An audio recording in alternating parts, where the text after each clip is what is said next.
Through the chair, I can't hear any audio.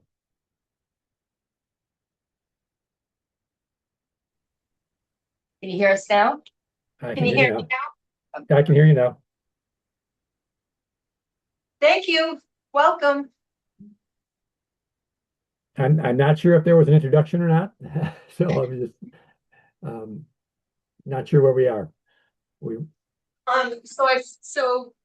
This is the FY 25 Open Space Monitoring Report, okay. and we have you here from Lucas for the presentation.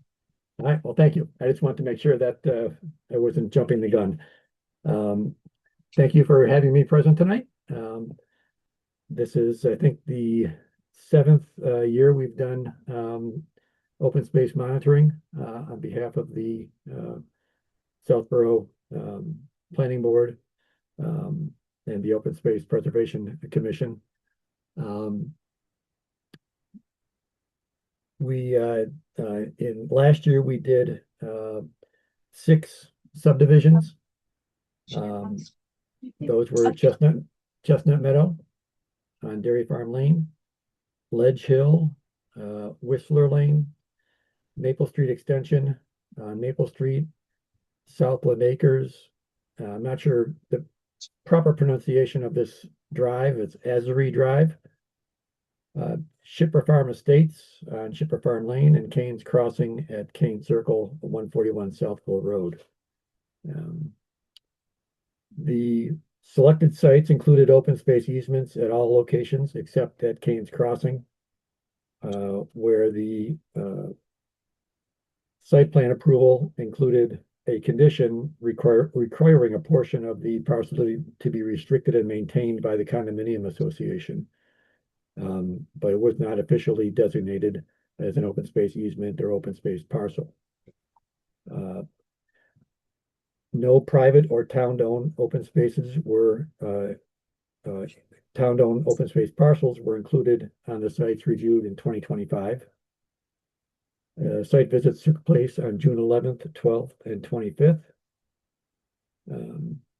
And as stated previously, just a reminder that the field monitoring inspections are not meant to be an exhaustive examination of the open space areas to document every potential issue, but to kind of give a review of the current condition of the open space. What I'd like to do is to go through briefly each one of the 6 subdivisions that we looked at last year, and just kind of give a review of what that open space looks like and the conditions that were observed. So the first site, Chestnut Meadow, is a 12-lot lower impact development on Dairy Farm Lane off of Chestnut Hill Road that was approved in 2017.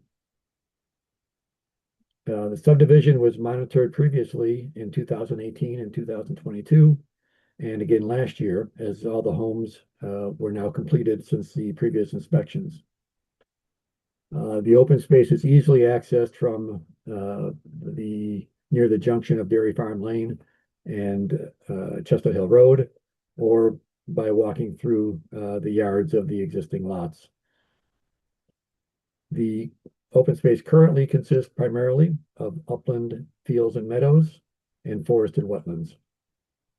Man-made alterations to the open space included piles of grass clippings, brush, and an area of disturbed soil with an apparent drainage pipe that was recently installed. Also of note is that extensive silt fencing remains along the drainage and open space easement edge that had not been removed at the time of the inspection. The invasive vegetation is very dense along the fields and woods edge, but relatively minor within most of the field area. However, as was reported previously at this site, the invasives are continuing to encroach further into the fields from the woods edge.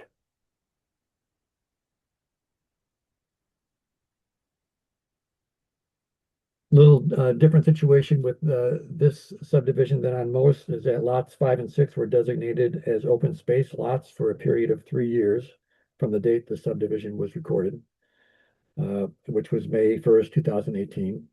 And therefore, the 3 years is up and they are no longer open space lots, but do contain open space easement.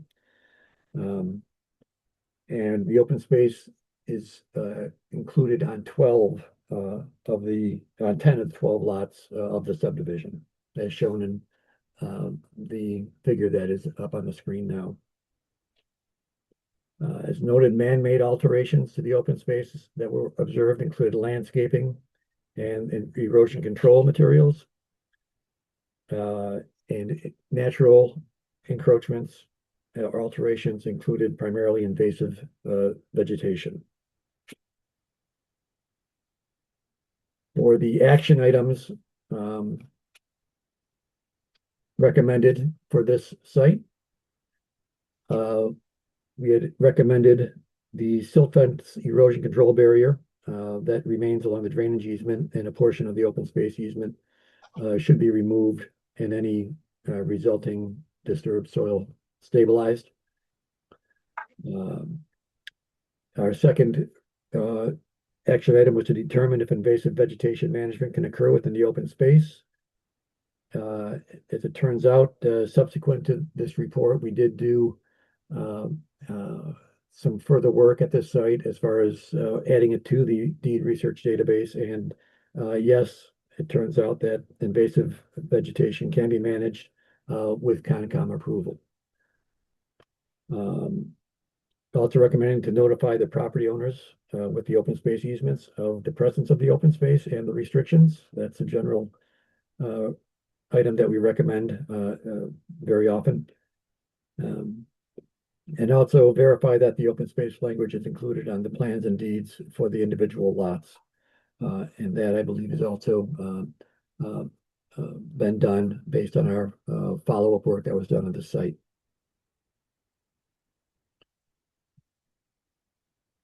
The second site that we looked at was Ledge Hill, Whistler Lane. And this consists of a 14-lot subdivision that was approved in 1986. And it includes an approximately 35-foot wide open space easement across the rear of 8 lots on the east side of Whistler Lane, totaling about a little over 1 acre. The decision included the following condition: the 10% open space requirement must be addressed through the covenant. However, that end of quote. However, the protective covenant for the subdivision does not call out any open space easement. The invasive species at the site are minimal, and only one potential small encroachment was observed into the open space.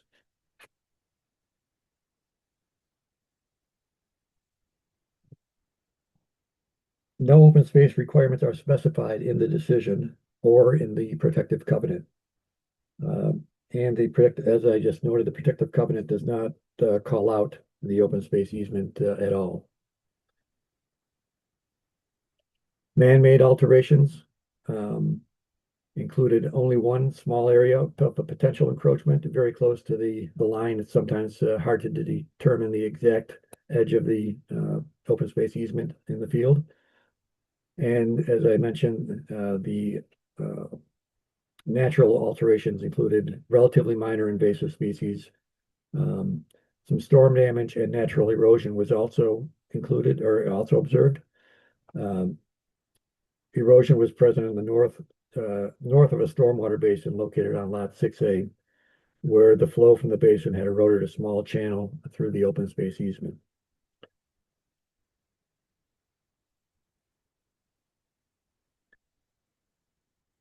The action items recommended for Ledge Hill include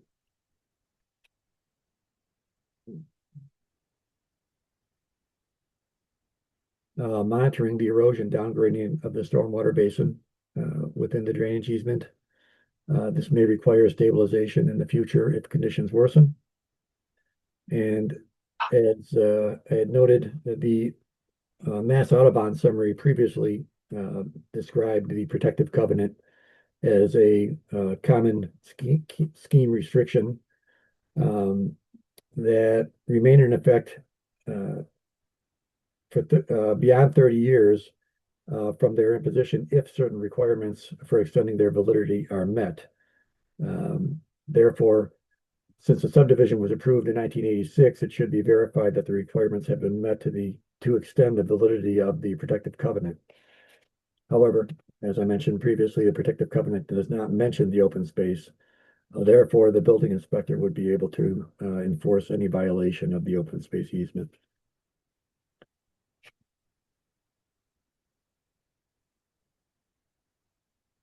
The third site we looked at was Maple Street Extension off Maple Street. And this consists of a 3-lot subdivision at a cul-de-sac on Maple Street that was approved in 2006. The decision includes no conditions relative to open space. However, the definitive plan has a variable width open space easement, almost 9,000 square feet, labeled along the south and west portions of Lot 1. The open space currently consists primarily of wooded uplands. Observed encroachments included grass clipping piles, leaf and brush piles, and areas of mowed lawn within the easement. Numerous invasive species were present throughout the open space easement. The deed prohibits buildings and structures within the open space easement. Concrete bound markers were required for the open space easement bounds. However, only one was observed in the field, but it's possible that others were buried beneath the brush. Sometimes they get buried by the brush piles and can't be easily observed. Man-made alterations included landscaping and yard waste and debris piles. However, the original deed only appears to prohibit buildings and structures from within the open space easement, so these may not be in violation of the open space. Natural alterations included storm damage and invasive plants. And several fallen trees were noted within the open space easement. As far as action items recommended, it appears that the original deed only prohibits building and structures from within the OSC. That should be confirmed whether or not there are any other restrictions. None were present in the documents that were reviewed in the deed research database. As noted previously in the Mass Audubon summary, be sure that the building inspector is aware of the open space easement, because it may be the building inspector's responsibility in this case. The fourth subdivision that was looked at was Southland Acres. That consists of a 4-lot subdivision at the Azleby Drive cul-de-sac. The definitive plan was approved in 1990 and included a 30-foot wide open space easement at the rear of lots 2, 3, and 4. No open space reference is made in the decision. An open space easement restriction is recorded for the subdivision and provides details on allowed and prohibited activities within the OSC. So that is a benefit with this subdivision, that it does have an open space easement that clearly defines allowed and prohibited activities. Within the OSC, several yard debris piles were apparent, as well as landscaping and tree cutting encroachments. Several large patches of invasive vegetation were present within the easement also.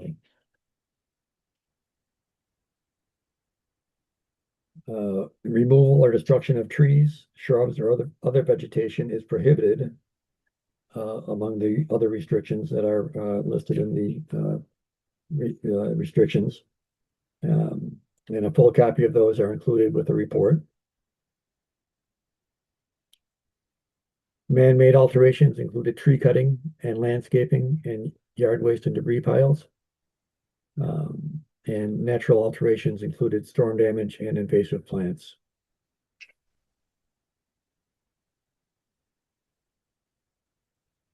Recommended action items included contacting the owner of Lot 2 regarding clearing of vegetation from the open space easement. Per an on-site conversation with the property owner, was stated that they did receive conservation approval for cutting some trees in the area. However, it appears that essentially all the vegetation was cleared from a portion of the easement, although the open space restriction does not allow vegetation clearing.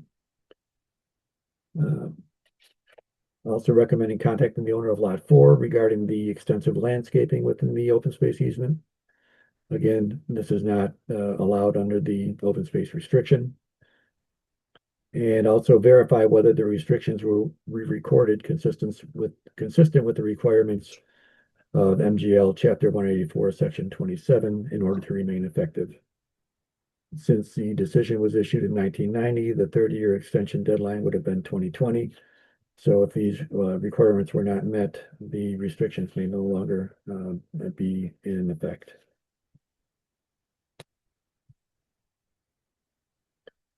The fifth site that we looked at was Shipper Farm Estates and Shipper Farm Lane. This subdivision was approved in 1999 and consists of an 11-lot subdivision located on Shipper Farm Lane cul-de-sac. The open space includes 3.4 acres of variable width perimeter open space easements at the rear of lot 5, 6, 7, 8, 9, 10, and 11. Access to the open space easement was obtained through lots 8 and 5, which essentially requires walking through the yards of the homeowners because there's no direct access to the road for the open space. Declaration of open space restriction is in place and defines prohibited acts and uses as well as access restrictions. Much of the open space easement is in a natural state consisting of a mix of forested uplands and wetlands. Man-made alterations included yard encroachments, a fence, understory clearing, and leaf brush piles. Invasive vegetation is generally at a low density, except in one location where there was a significant stand of invasive vegetation located primarily outside the easement, but encroaching into the easement.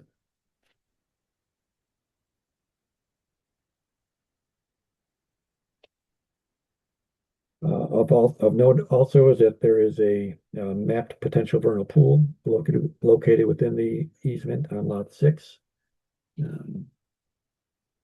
They look to be in pretty good shape. No major encroachments around the vernal pool. Man-made alterations included construction, which refers to the fencing enclosing the yard and the northern portion of the open space easement on lot 7, landscaping, and yard waste and debris piles. Natural alterations included storm damage and invasive vegetation.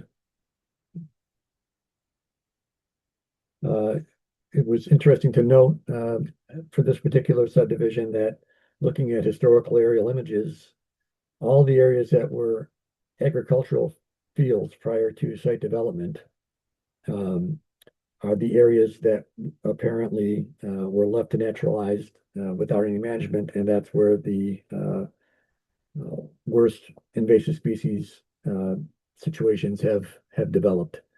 It was in the former agricultural fields that were just left fallow and revegetated with dense invasive species.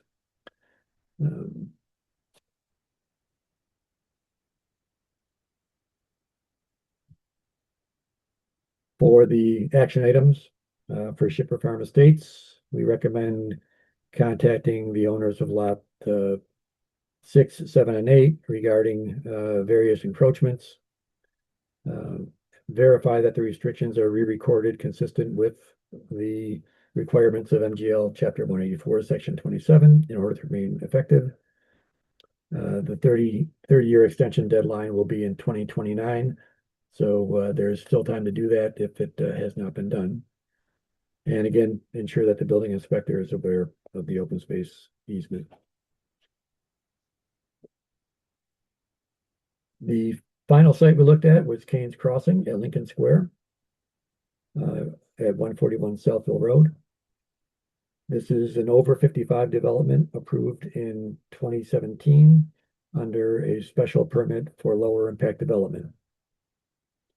The decision of major site plan approval includes a condition that the western portion of the parcel, defined as an undeveloped field area, outside of the conservation restricted no disturb zone, be restricted and maintained by the condominium association in an undeveloped, unimproved condition and only be utilized for passive recreational activities.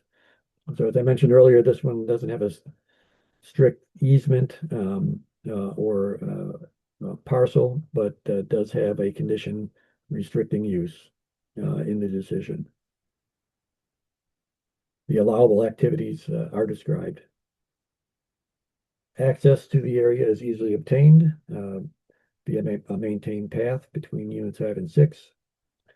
The eastern portion of the restricted area consists of maintained lawn, picnic tables, a fire pit area, while the western portion is wooded. A large pile of grass clippings is present within the northern conservation and no disturb area, and invasive vegetation is quite significant within the woods and along the field edges. There were required monuments along the easement. Concrete monuments were required, and 2 of the 4 permanent markers were found at the northern edge of the restricted use area, but the eastern 2 markers were not found.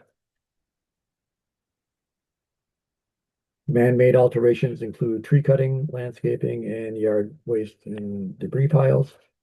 And natural alterations included storm damage, fallen trees, and dense invasive vegetation.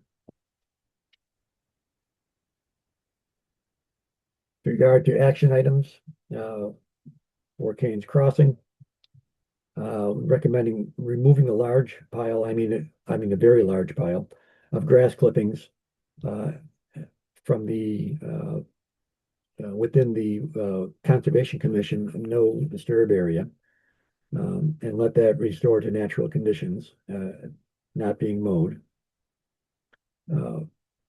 Installing the 2 easternmost permanent markers, which are missing from the field area. The 2 western markers are present in the woods. The area to the north of the markers, which is in the conservation no disturb area, should no longer be mowed and should be allowed to revegetate to a natural condition.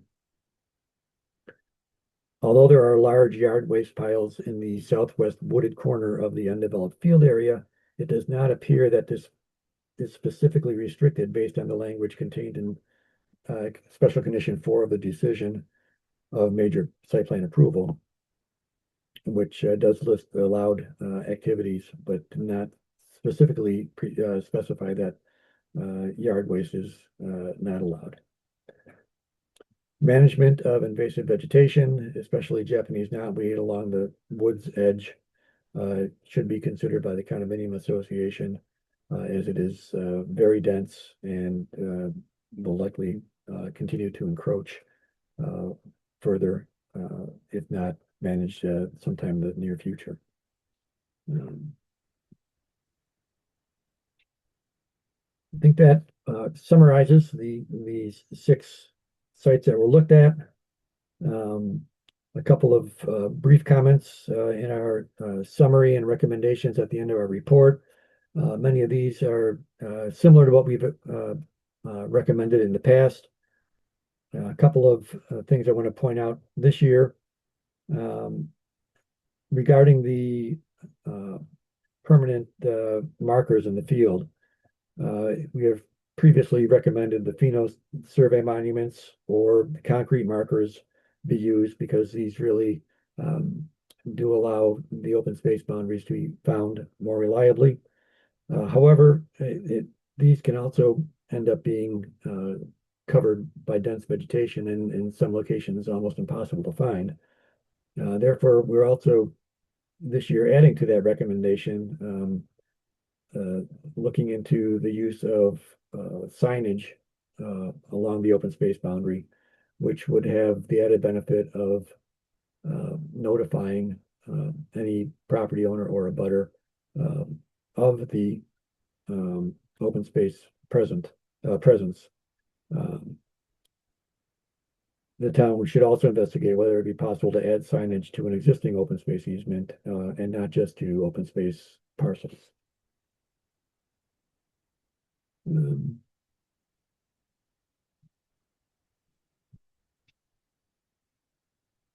As I had mentioned before, some of the common scheme restrictions require certain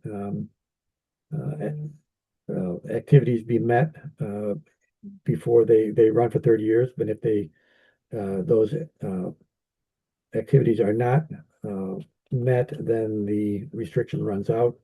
So this is something that should be looked at closely to see if any of the common space restrictions have in fact run out or need to be maintained to remain in effect. The other thing I just want to note also that in 2005, we were also contracted by a town to update the deed research database with 5 new subdivisions that were not previously included in the database. And we did that for All American Storage at 10 Turnpike Road, Stonebrook Village Subdivision, Stonebrook Court, Hillabella Estates on Lorenzo Drive, 28 Boston Road, Samaron Village, and Kane's Crossing, the one I just talked about. And the update included reviewing subdivision plans and documents that have on file since 2015, accessing the Registry of Deeds to obtain documents currently not available with the planning board, highlighting OS areas on the definitive plans for reference, highlighting the open space related language within the various subdivision documents, creating a draft subdivision summary report, preparing a draft Excel spreadsheet using the existing subdivision spreadsheet as a template, and uploading all the marked up plans, original plans, highlighted documents, and reports to the deed research database. We also uploaded our prior open space monitoring reports to a new folder in the DRD, uploaded the open space monitoring form template to the DRD, and uploaded our draft open space awareness and environment and enforcement policy guidelines, which we submitted last year to the DRD. And that's a quick review, hopefully didn't take too long, of the open space monitoring that was done in 2025. And we look forward to continuing the work for the town in this coming year. Thank you, Joe. Great job.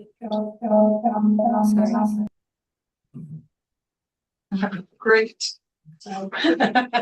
Great report as always. Ms. Houlihan. Thank you. Joe, thank you. Appreciate the update. I think we, have made some slight movement towards some not enforcement, but more education and awareness for our town residents. So we created a letter, and I think we're near final. It creates the open space plan. It shows what the person's property line looks like, where the open space is, and it just kind of educates them on open space. And we figured this was the first step because we really haven't done anything from that level. So we're trying to compile all of the prior reports in an easy way to do that. And I think we're making progress and hope to do some letter out to our residents in the summer. So we appreciate all of your efforts and these reports because they do help. I'm just curious, what do other towns do for, at our town meeting, Ms. Gillespie talked about the Japanese knotwood and what a horribly invasive thing. I know bittersweet is just as bad, but what do other towns do to remove that? Is it a whole kind of does Lucas Environmental do that kind of work, or are you more of a monitoring? company. We do more monitoring. We don't do the actual removal, although we're sometimes on site to monitor when the removal is occurring. That needs to be done by licensed herbicide applicators. Our involvement is usually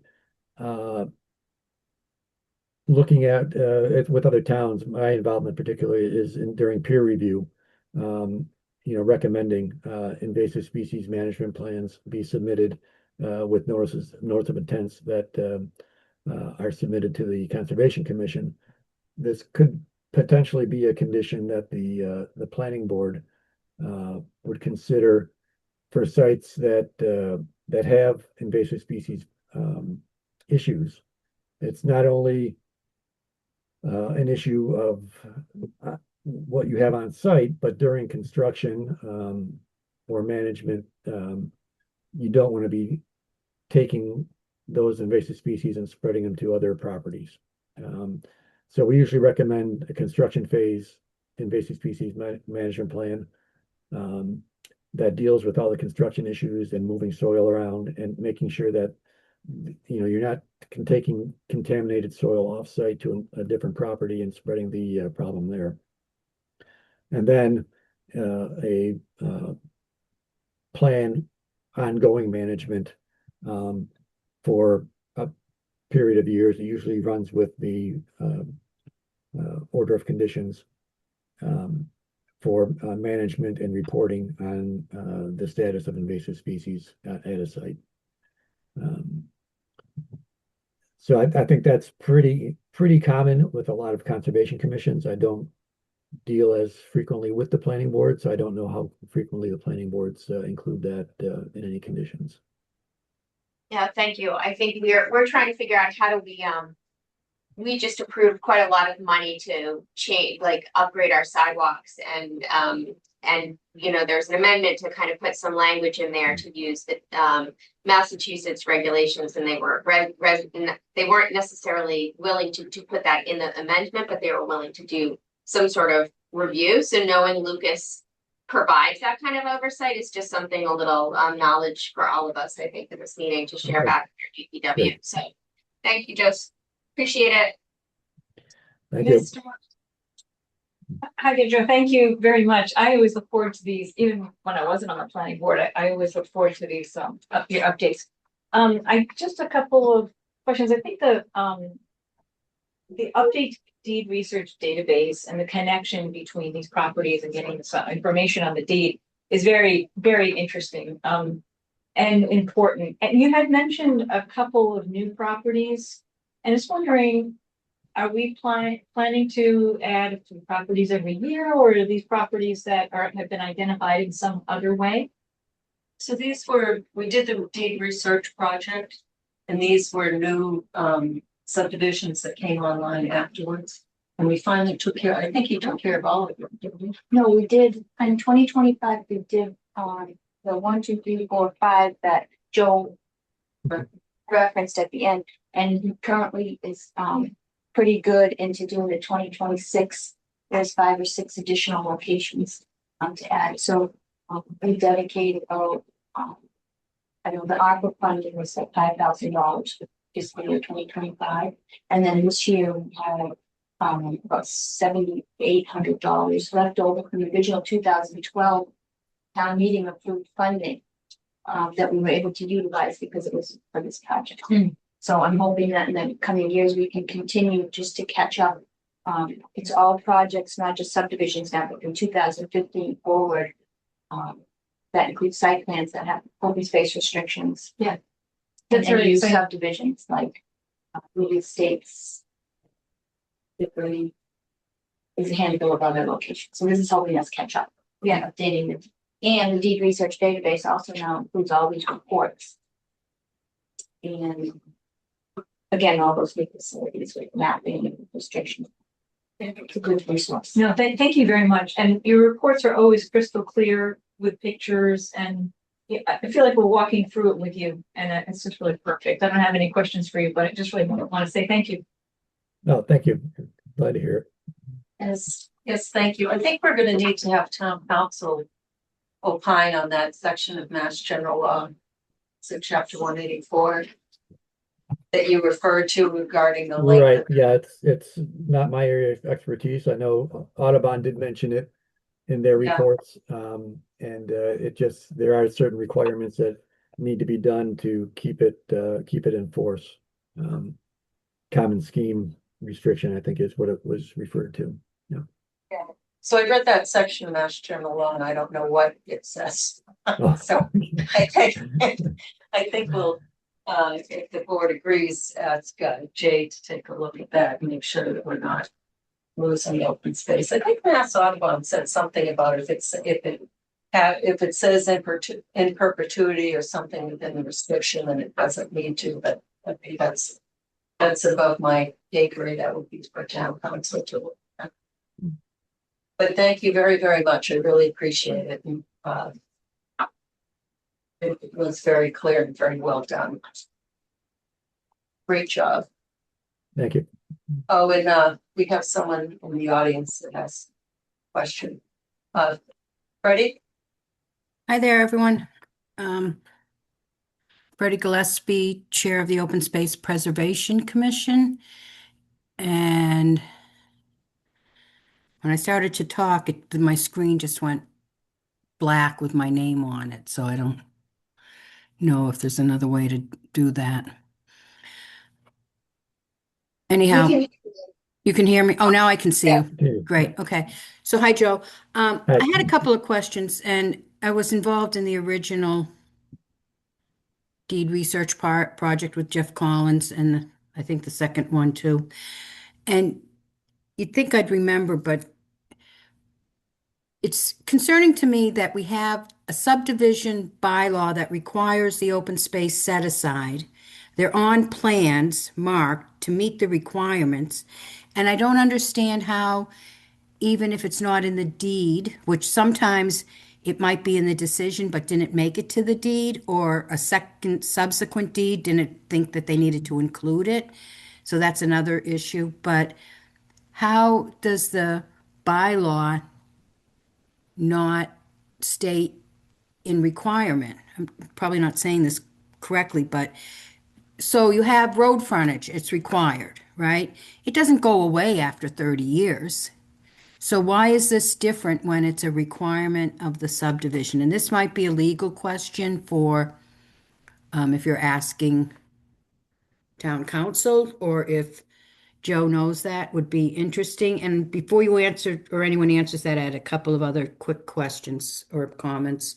In one point, you said the Concom gave them permission. I hope they didn't give them permission to cut in the open space, because I don't believe the Conservation Commission has that authority to override an open space requirement. And I had a question also about, you were talking about the invasives. And as you know, the Open Space Preservation Commission was charged in the master plan to have oversight of all invasives in the town, animals, insects, which are animals, and plants. At the time, we thought that was, we needed it's a big problem. We thought and recommended that it was probably more than what all volunteer commission could handle, but we are trying to, work on it. That was the petition we had. And just, it sounds like from Marnie's comments, you're interested in looking into doing more with the planning, maybe with, I don't know, oversight with when you're issuing permits. But I think Joe said something about, having some requirements where there's invasives present. You also need to have requirements where there are no invasives present, because just because they're not there today, doesn't mean they won't be there tomorrow. But that's it. Thank you. But I was Thank you, curious about the deeds. Why if it's a requirement and it's on the plan, isn't that a site plan requirement? You go back, you have to, isn't that required to stay for the length of that subdivision? So that's a question that I think that we'll ask town council. Because I remember way back when we did the deed research and the Audubon attorney, when they were giving the presentation. Yeah. She mentioned this 30-year restriction, but it may not apply if it's, you know, in a municipality on a plan, or if there's any length of time, like in perpetuity mentioned, but so I think we need town council to be clear on that and what we need to do to make sure things are protected. And if I may, if you're going to be talking about invasive requirements or thoughts during permitting process, I'd love the Open Space Commission to be involved, and so we're working together. Also, somebody asked about invasive removal. The Open Space Commission's through our own projects and also working, I sit on the stewardship committee. We've been involved in I think the only town invasive plant removal, and we're very familiar with hiring licensed professionals and getting the best ones there are in the state to do the job and how that works. So you might want to touch base with us on that if you're trying to hire someone in the future. So Freddie, you were gonna come in to discuss natives. Was that the next meeting on the 27th? Correct. Do you want to add that, discuss the invasives and on site plans or in subdivisions to that? Start that discussion then? Sure, it could be just a very quick start. Yep. Just to get it on the radar. Right, because as you hear from Joe's oversight of the different conditions of the site walks he did, it's a big problem and it's only going to get worse. And I don't know if you recall, I mentioned at town meeting that I don't know how many areas of England, but it is almost impossible to sell your house without being certified as being knotweed free. And knotweed's just the plant du jour. I mean, all the invasives have problems. Some are worse than others. We all know the bittersweet, which takes down trees, is pretty bad. And we also have a situation in town that I'm trying to, when I get a chance, be in touch with DCR. They have a disease that's taken, when they put the reservoir in, they planted all red pine and they're all dying. And as they die, and I've been in touch a little bit, they have no plan. And you know what happens when trees die and sunlight comes in? The first plants that arrive are invasive plants. So we're talking, if you're driving down, you can see it best if you're driving west on Route 9 after getting on at Route 80 or near Route 85 and look across to the eastbound lane. You will see all those trees along there are dead. That's all DCR land. We have DCR land not just around the reservoir, but in these little spots around little areas. And that's all prime location for invasive plants to come in. It's happening in other areas. I also noticed there's like a little backwater on 85 after Route 9 if you're going south right before the entrance to the DPW. That's DCR land, I believe. And it always had a beautiful stand of cattails, cat o' nine tails, and that's all filling in with Phragmites, which is another plant. So it's not just one or two, but I would say knotweed is one of the biggest ones to be concerned about right now. And I'm sure there's other ones coming down the road. Porcelain berry's bad because it's a favored plant of the spotted lanternfly that's in town, and it's a way that it travels. It doesn't always, at different life stages, it uses different plants, and it can't, we all have heard of tree of heaven being like a host plant for it, but when they're nymphs, they can't chew through the wood, so they like the porcelain berry, which we had a infestation at Breakneck Hill. So if it's there, it's other places as well. Anyhow, thank you. Thank you. Mr. Lit, Timberland Woodland Road. I'm not an attorney, but I've run into these kinds of things before.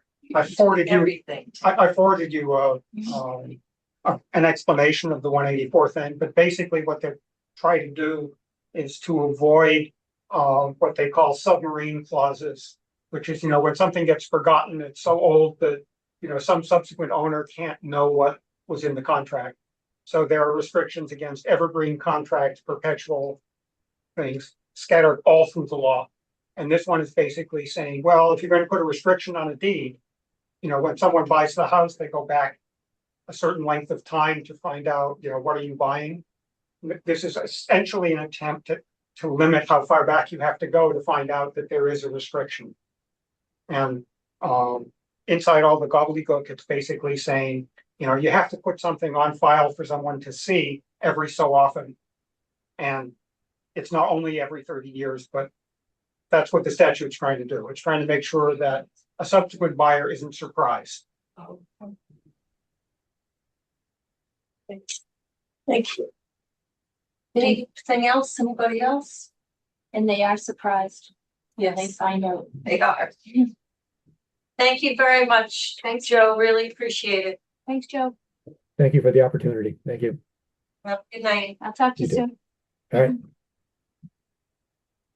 So, was Mr. Bemis, was his email request that it, was that it? He's not gonna have it? No, that was a request to continue without testimony. So should we move up 42 Central Street? Yes. You have to wait all night. Since it's a public hearing, though, should we just at least, because it starts at 64, we have to start it and at least continue it? Make the motion. Oh, sure. We have to continue. I make a motion to continue the public hearing without testimony for 22 Turnpike Road Golf Range Modification Major Site Plan Approval to 4/27/26 at, can we do 6:30? Public hearing? So we try and leave some time for discussion items, so we're not discussing things at noon. So I prefer 6:45, yes. Okay. I'm just selfish because I'm traveling and I'm calling in from a dinner meeting, so that's a problem. That's right. At 6:45 as amended, second as amended. I have a motion and a second. Any further discussion? Saying none, all in favor, Latrell, yes? Houlihan, yes? Demiria, yes.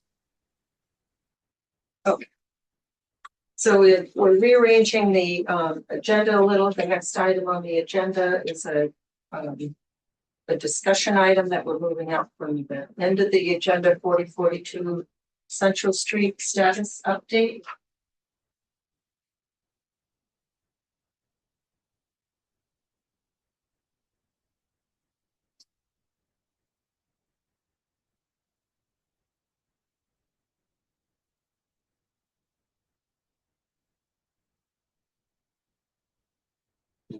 So, so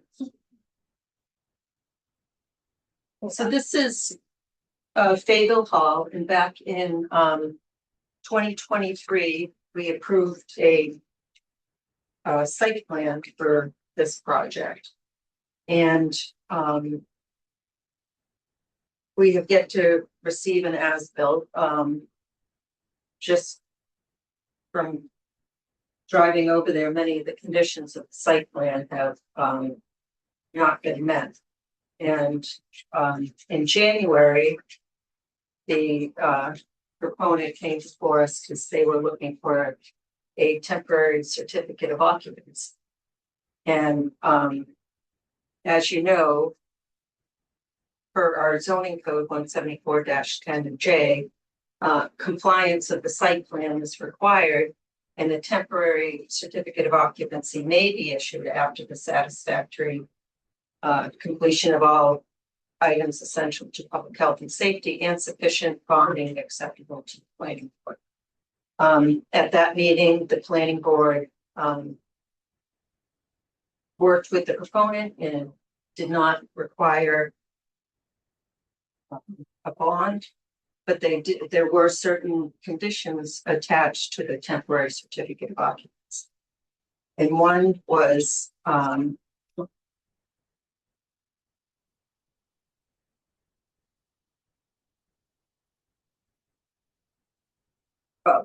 that the Southborough Historical Society shall submit a complete application and plans for modification of major site plan approval, including lighting plans by April 8th, 2026.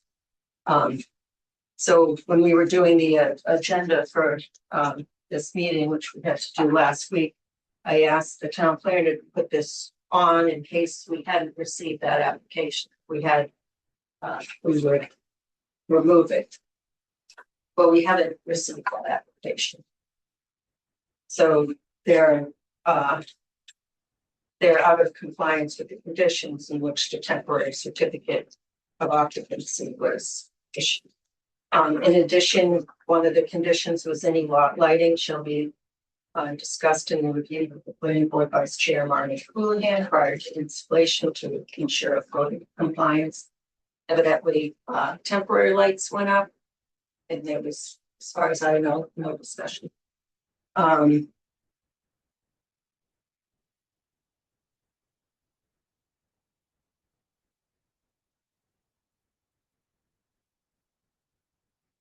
Also, on December 5th, Karina had sent the Historical Society a task authorization for the town engineering consulting peer review fee. That was one of the conditions for the temporary certificate of occupancy, and that has not been met. So, and it appears from emails from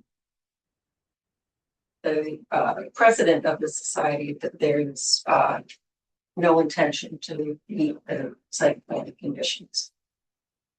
So conversation here is what's the next step?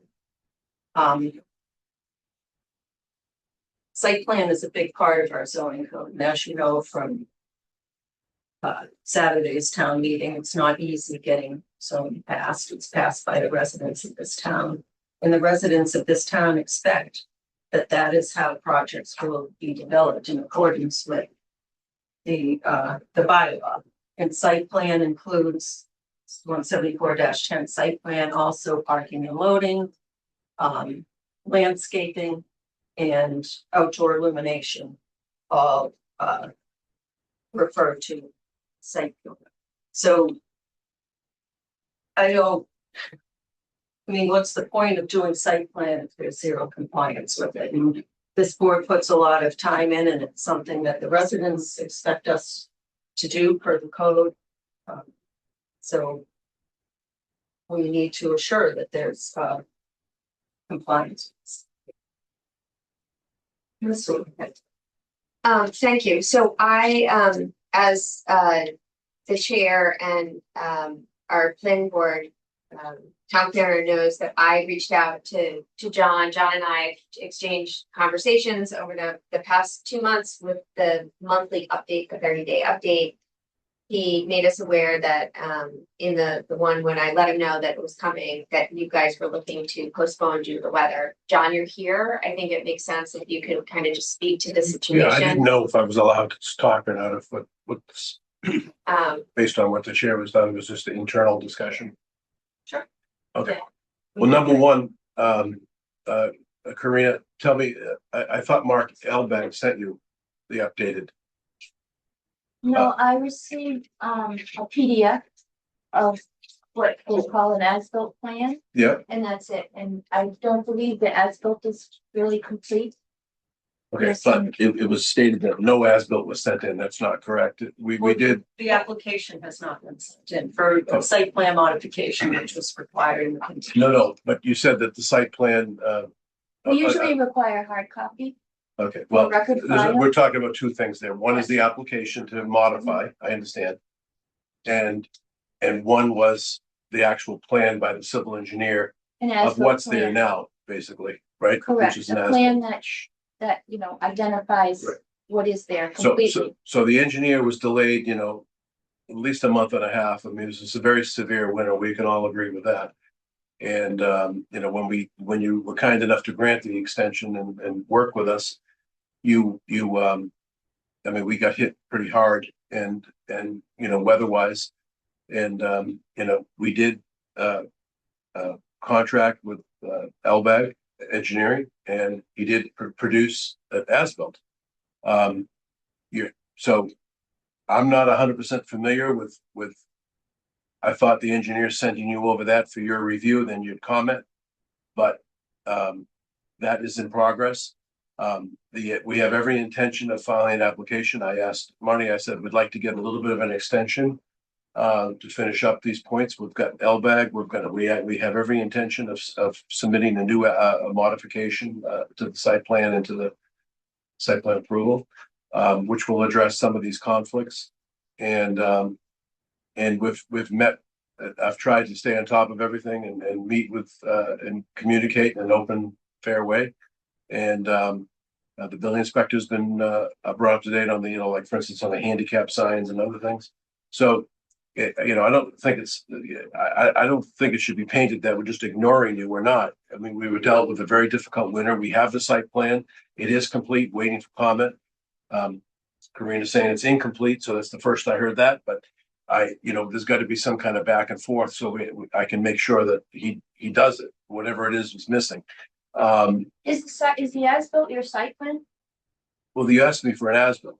Right, but is the as-built your site plan that's going to be included in the modification? Well, the modification, there's two separate movements there, I thought. One is Okay, the that's- as-built, and then one is filling out forms and, including, what is going to remain the same, what's been completed and what we're looking to modify on a new application. I understand you also need a deposit and so forth for the engineer, and I told you we would get that to you. All I'm saying is, I think a little quarter should be given for the weather, at least 30 days, 60 days, I mean, it was horrible winter. I mean, the snow's only been gone a month, not even that.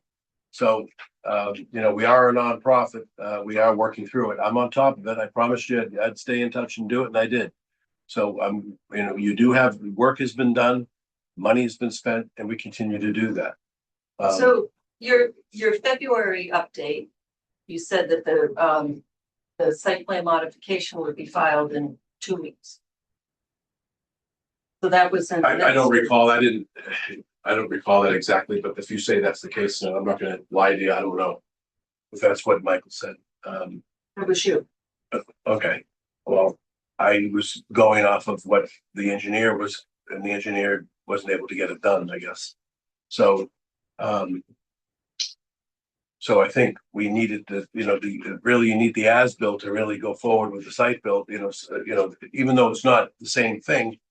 A lot of what the requests are going to be based on inconsistencies of what was originally approved way back when, and what's there now, and what we'd like to see just have one common thread going there.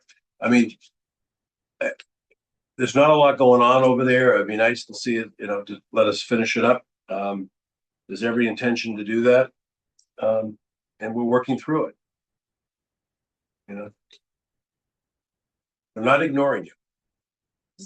So I'm just gonna speak freely because you know how how I work. That's fine, I Manny, go think the ahead. challenge is we get this communication back. You and I have done very well together. I Yeah. think we've moved it along, and then we get a communication that says we're not obligated by Dover to do any of this stuff, and we're costing the Historic Society money.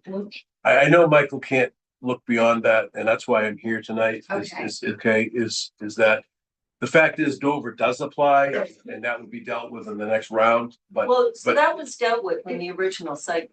okay, well, Our attorney was there, your attorney was there, and that was worked through in the original site plan. There's nothing in the site plan that goes beyond Dover. In addition, it was not appealed, so it I understand that's your position. stands. Well, that's your position. I understand that. That is not our position, but that's your position. Our position is to come in with a modification and address all those issues. Then you can decide what you want to do from there. And if you decide to deny it, then so be it.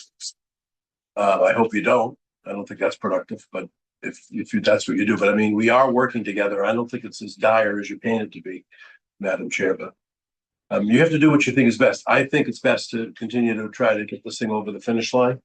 I know it's frustrating with you, with everybody, and the personalities don't jive. That's why I'm trying to kind of be the peacemaker here. I am doing the best I can to get it done. And it's not, we didn't ignore anything. I'm on top of it. And I have an awful lot on my plate separate from the historical side, you can rest assured. So I am trying to get this straightened away as best I can. That's why I'm here tonight. Is to let you know that I think based on the weather, I think you have every right to at least extend it for, I don't know, will you meet twice a month, maybe 3 meetings out or something?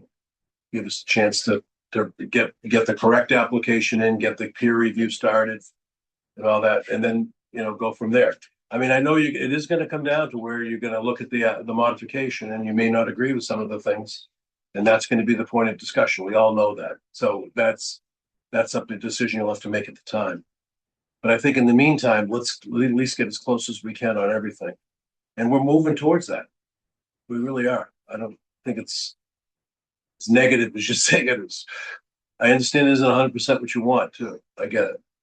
But we're trying, and we haven't used good faith. Yeah, I understand. It cringes me too when Michael sends letters, and he does it without he's very, he has a lot of ideas, and I'm trying to manage him and manage this process. So and John, there was a letter that was sent, Jim Hegarty sent it. It was the kind of like what we all agreed to. And Okay. in that, there were kind of bullet points. And I shared this in the note to both of you. Okay. And the first was that any parking lot lighting shall be discussed and reviewed with planning board vice chair Marty Houlihan prior to installation to ensure code compliance. Right. So my worry is that I'm seeing evening programs being run and it requires nighttime lighting. And so you guys aren't approved for nighttime lighting. And so we just want to make sure that that's, I mean, Michael had no one's even called me to right, say. well, he had like a reading there this weekend. 3 people showed up. It was 2:00 in the afternoon. I mean, the place is not, what I would consider the people that are using it mainly is about the play field across the street there. The place, parents and children are nice. There are some advertised master's courses series that are happening at evenings Yeah, I that have I've seen on a Facebook. lot So of that that- worries me. A lot of that has not happened, but anyway, I Okay. understand It's it's up. coming. I understand it's up, Okay. and it is coming. Well, he wants to, obviously, in the society wants to promote, these cultural things, I'm which not- I know you agree with. I just want to look at the lights. I know, Like, and think well, the that lighting that he helpful. has, there is lighting along the street, but there's temporary lighting there that lights up the lot. I don't think it's, So I'll come at night and look and then give you. I'm my happy to feedback. meet you there. Okay. If you Yeah. just text me or I call mean, I me, just would like I'd love to walk through. an active process. Sure, I'd love to meet you there and walk through it and have a discussion about it. And if there's a few other little things until we come back with the full modification that, Just to be able to make sure it's Yeah, of safe. course, I And I'm understand not you want it safety safe, police, I and- just want to make sure and there was several safe, just for the board's benefit here. You could talk to Mark Robino, but there were several little things that he wanted and we did all of them. So that's, I Yes, just I don't want you remember to, I don't want you to that. think that we're just saying, No, oh, no, yeah. no, I realize I mean, that. it's not like that. I take, when I told you I'm working on it, I worked on it. Okay. It's not 100%. It's getting there. And I just want to make sure you guys understand that that's what we're working on. I came tonight, to basically tell you that I am still very engaged on it and I am working through it. I can't stop adults going back and forth. You know what I mean? But Fair enough. I'd like you to kind of, this. Well, let's just go through the rest of this list. Sure, before go we ahead. Go through Go this. ahead, So go so ahead. the next was that there would be updates. So you provided updates. Okay. And if this extends, we're gonna continue to need those updates. Of course. So I'm gonna expect expect that to happen. I wouldn't commit to a application for modification until you actually can do that, because you agreed to this in an agreement, we put it in writing, and that was for April 8th, and that has not, and we waived the application fee of Yes, you did. $540. I appreciate that. We asked for you to provide the peer review fee. The required accessible parking signage should be installed prior to issuance of TCO, which We I think did you that. said did that. Failure to provide the 30-day updates, we said would result in revocation, and the TCO shall expire on May 1st, 2026. Mhm. So, it expires in, 2.5 weeks. Right. Um, That's why I would like to get a little extension here, just to keep in compliance, at least with the date there. And give us a chance to finish it. I don't think it makes any sense to go, well, let him get the application in, let him submit the fee. Now the weather's cleared, you've got an as-built there that I think Karina can comment on what the deficiencies are. You could communicate with me, Karina, on that and let me know what the deficiencies are. Well, it's not for me to review. It's Oh.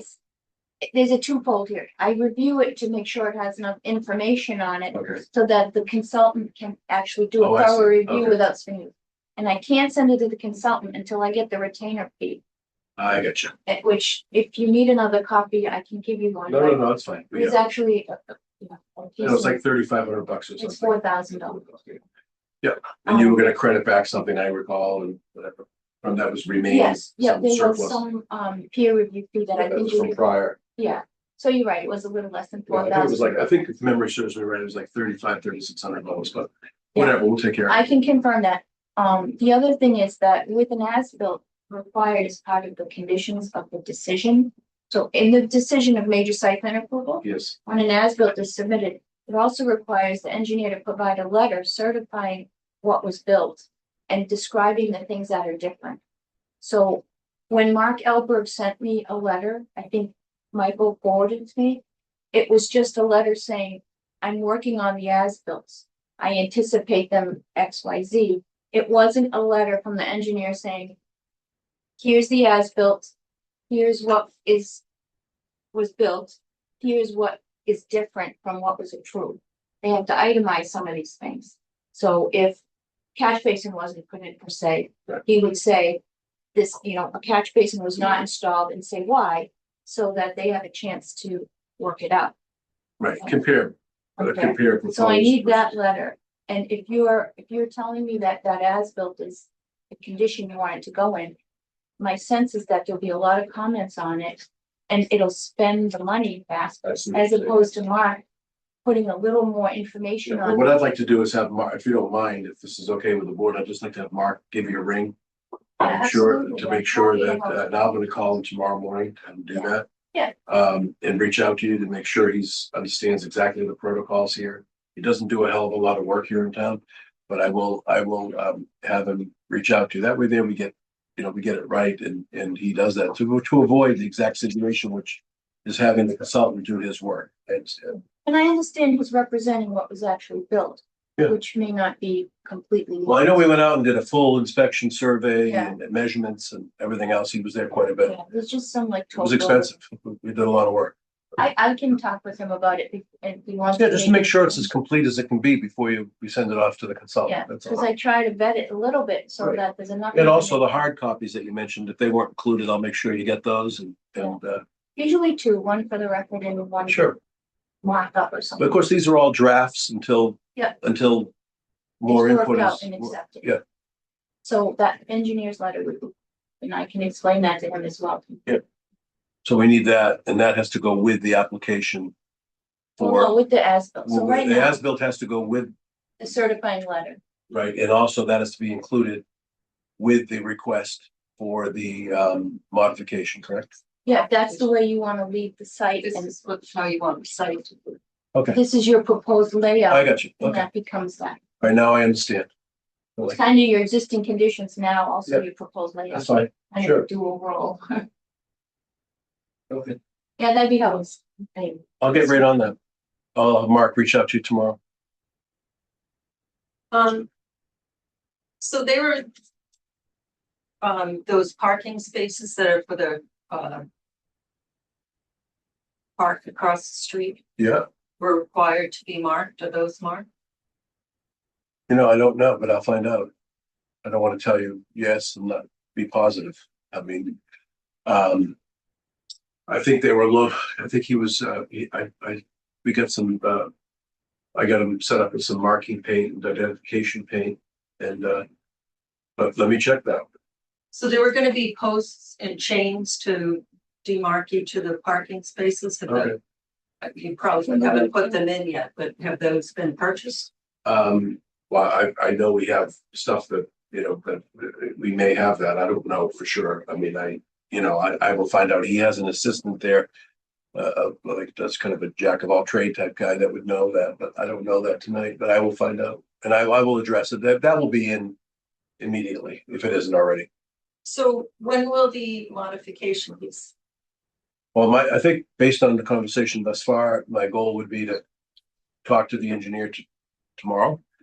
And assuming I get a hold of him, I'm gonna have him reach right out to your town planner, make sure that we have the whole list of everything is done in accordance how you like to see it. Even though it may be spelled out somewhere, I always like people talking. I think it's a lot better system that have people just chat a little.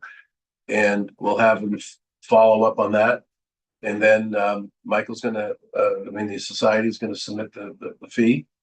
And then we're gonna sit, when Mark finishes that, whatever it is that he is deficient on that plan, package that with the modification. And I'm hoping that, why don't we say June 1st, you'll have it before then. Give me that time frame. So I'm not comfortable with that at all. Because it was. Well, you had bad weather, you gotta cut a little quarter for the weather, the guy couldn't even get out there. It But was, it's been clear for weeks. I don't know what else. He sent this, what else? How did the weather prohibit? We've got this. well, all I'm saying is I think, and that's what I'm requesting based on, the work. It is a part-time, very part-time thing. Let me get a hold of the engineer. I can do what I just mentioned to you, and I followed through on what I told you, and I will do it. As far as the little signs for the neighbors, that use the lot, for free. Well, that's an easement. It's not. Oh, I know what it is. I was there. I did it. If you don't remember, I'm the one that owned it, Correct. and I donated it to the back to the society. Uh-huh. But yeah, all right. I'll make sure. Can we have them back in 2 weeks and not make a decision and just see where you are in 2 weeks? Sure. We can come back in 2 weeks. That's fine. Make that decision. I'd like to see the modification too. I don't think there's any reason. Well, I don't know what Karina's punch list is going to be on this thing. I know it's probably spelled out somewhere. I'm not disputing that. Okay. But I want to make sure they have a conversation to make sure that the as-built is close to So perfect. to me, there's two avenues here, right? You submitted an as-built that has some information on it, and I'd even send it like this. I just was trying to save money for the applicant. Yeah, I appreciate that. Karina. So there's two things here. The as-built to get reviewed with the Yes. $4,000 retainer minus whatever the remaining peer review is. That could actually go off tomorrow to the niche engineering to set up a site visit, do the reconnaissance, prepare a review letter based on what's submitted and what's built. The second part is your modification to major site plan is a separate application. It's an application with an application form, and there are requirements, a checklist of things that you have to, and I have a checklist, and I think I provided that to Michael, of things that you have to include in your application. The application itself, the authority to sign the application, your proposed layout, which will be your as-built. And I don't know, you could submit that already, but like you said, if there are things that if they have to wait for the as-built to fix things that are not shown on here properly, whatever, that could also get picked up in the modification. But I just think it's more productive to have the most complete as-built with all the things you're looking for. So it doesn't even show like where parking is. Okay, what I'm trying to do is, I just think the best avenue is I think that Marty's suggestion of 2 weeks. Let's get the engineer, make sure the as-built is complete as possible. I don't know what the deficiencies are on it. Nobody's here that did the work and all that. So I've got to, I will get that moving first thing. I'd like that as-built to be cleaned up and tidied up so it's closer to the goal line. That would save money on the review, and then the peer review people can make their comments from there. As far as the chains and all that for the other parking spaces, if they're not there, they'll be up within the 2-week time frame, so they can check that off. I'll walk with Marty between now. I am going away for school vacation with my son and my other 5 children, so I'm going to be gone until I'll be back a week from Monday. So what, anytime after that. A week from Monday is the 27th, right? Yeah, that's true. I think that's our meeting. That's our next meeting. I thought it was May, oh, Our next meeting's in Oh, 2 weeks. It's yeah. April 27th. okay, so I am, And you don't need to walk through. I'll just drive over. I just want to see it at Okay. night and I'll take a look Yeah, at that's what's true. there. I mean, I am around this week. Okay, I'm not leaving until Thursday evening, okay. so I am available if you'd like to meet with me. I'd be happy to, if you want to do it Wednesday night or something, you know. No. Tuesday or Wednesday, then I'm away. Don't worry, I'll figure it out. I will make myself available this week. So do you know if arrangements have been made to pave those handicap spots? I don't think we're paving them. It's, Can you it's, stripe that? yeah, those we bought the asphalt stripe. I got the striping equipment and the paint and everything. I gave it over there. So let me find out, why I they're not. just caution you because, the Architectural Access Board is very particular about surface treatments Yeah. for handicap accessible. I'm very familiar with it. I do it all the time. So,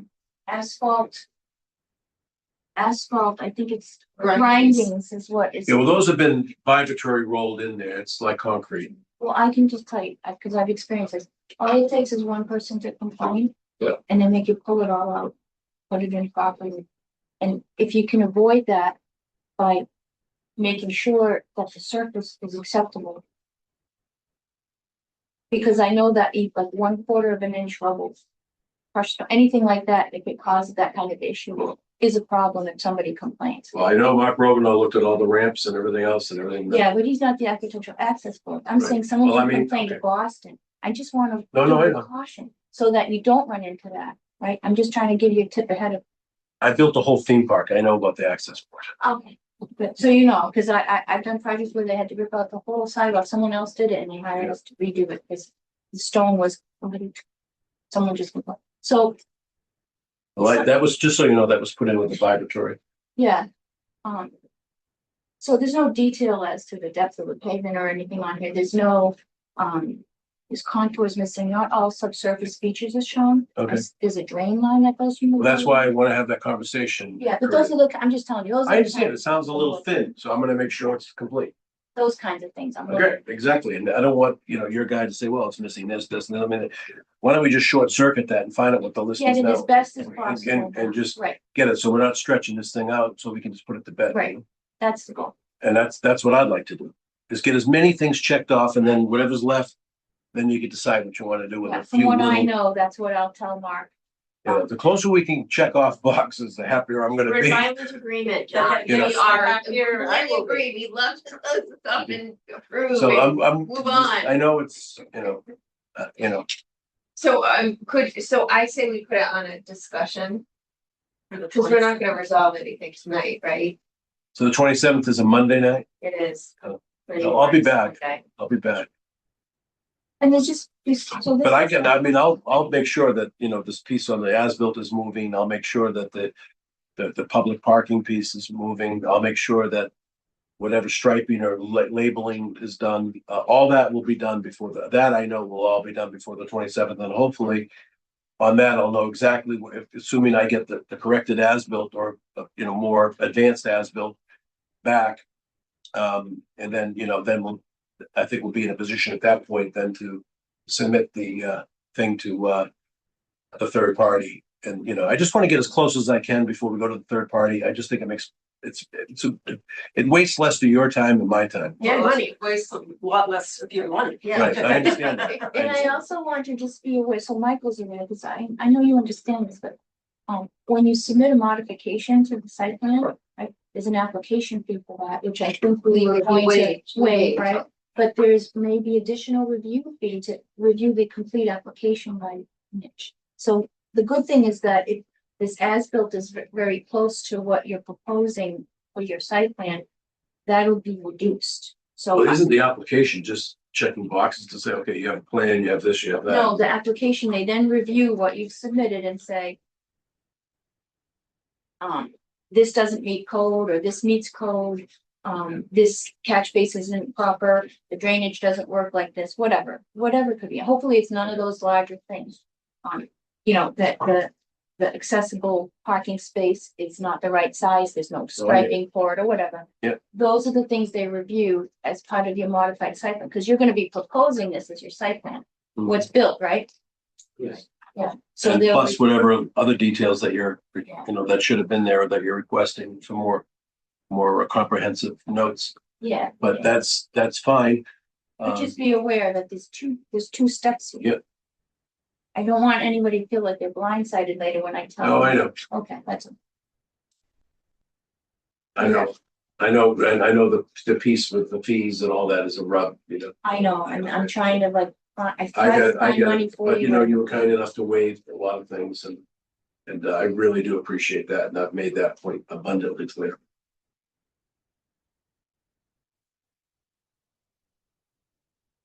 And So why don't we come back on that Monday?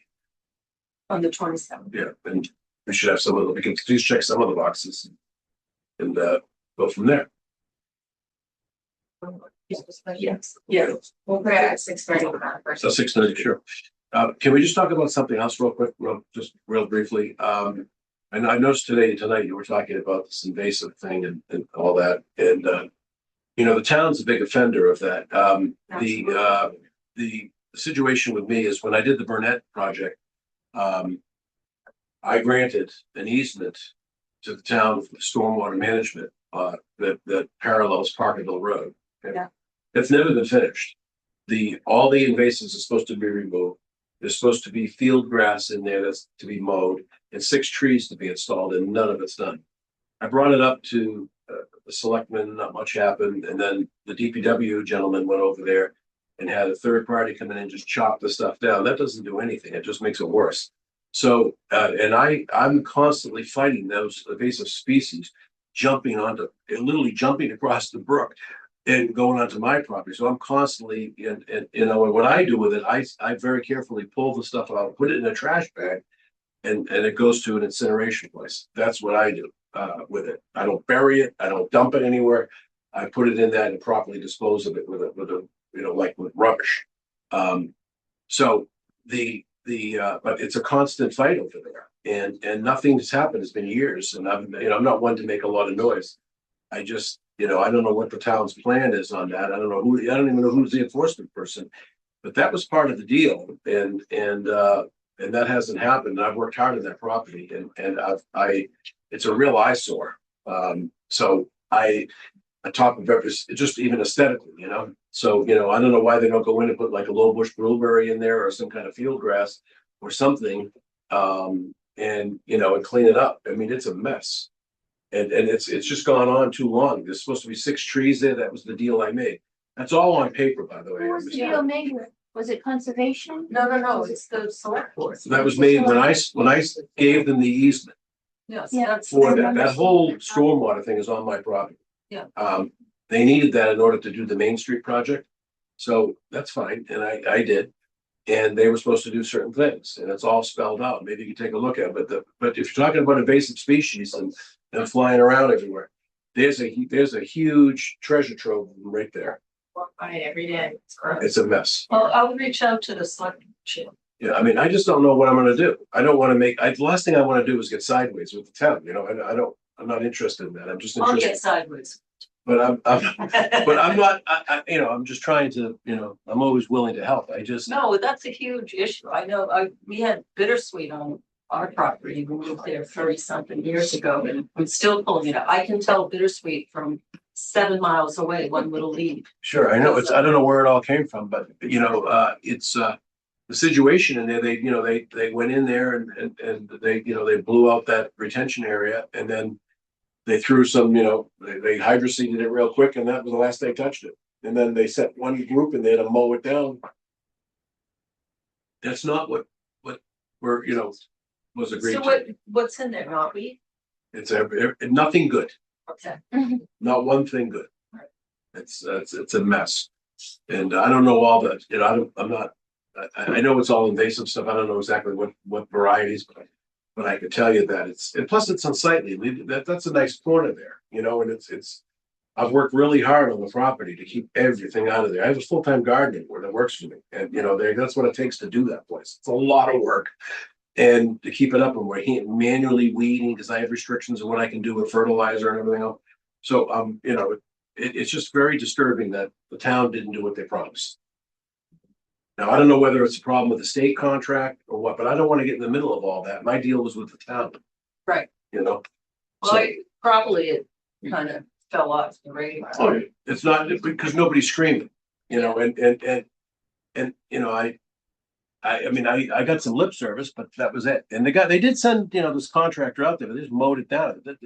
I looked at the guy and said, you're just making it worse, but go ahead. It's better than what's there, I guess. But you know, then it comes back worse than ever. Right. You know? Yeah. it's The a way to kill it, you know, huge- in places, you gotta tarp it, and you gotta spray it, and then, Yeah, you know, and yeah. you're gonna kill it like Well, that, you but need then, some licensed oh yeah, person to. that's right. It's you have to have a program, and I think conservation has to buy in on it and everything, so. I think it can be done. It's just, I don't think they want to spend the money or do it or what. And the 6 trees, I mean, 6 street trees that need to be planted, because they chopped all them down too. And they said, we'll give you 6 trees back there. And we never got any trees. You know, when I want to, you know, not looking to screen the property. I'm just looking to add, you know, the trees, some trees back there to give it a little bit of. It kicks the can. It's a common theme. I know. I just, you know, one thing I've always noticed, you know, at being in this business, closing in on 50 years, I can't even believe I'm saying that. But is that the towns are the worst offenders of wetlands violations, worst offenders of this type of thing, and the towns themselves, you know, really, I mean, they impose a lot of stuff on.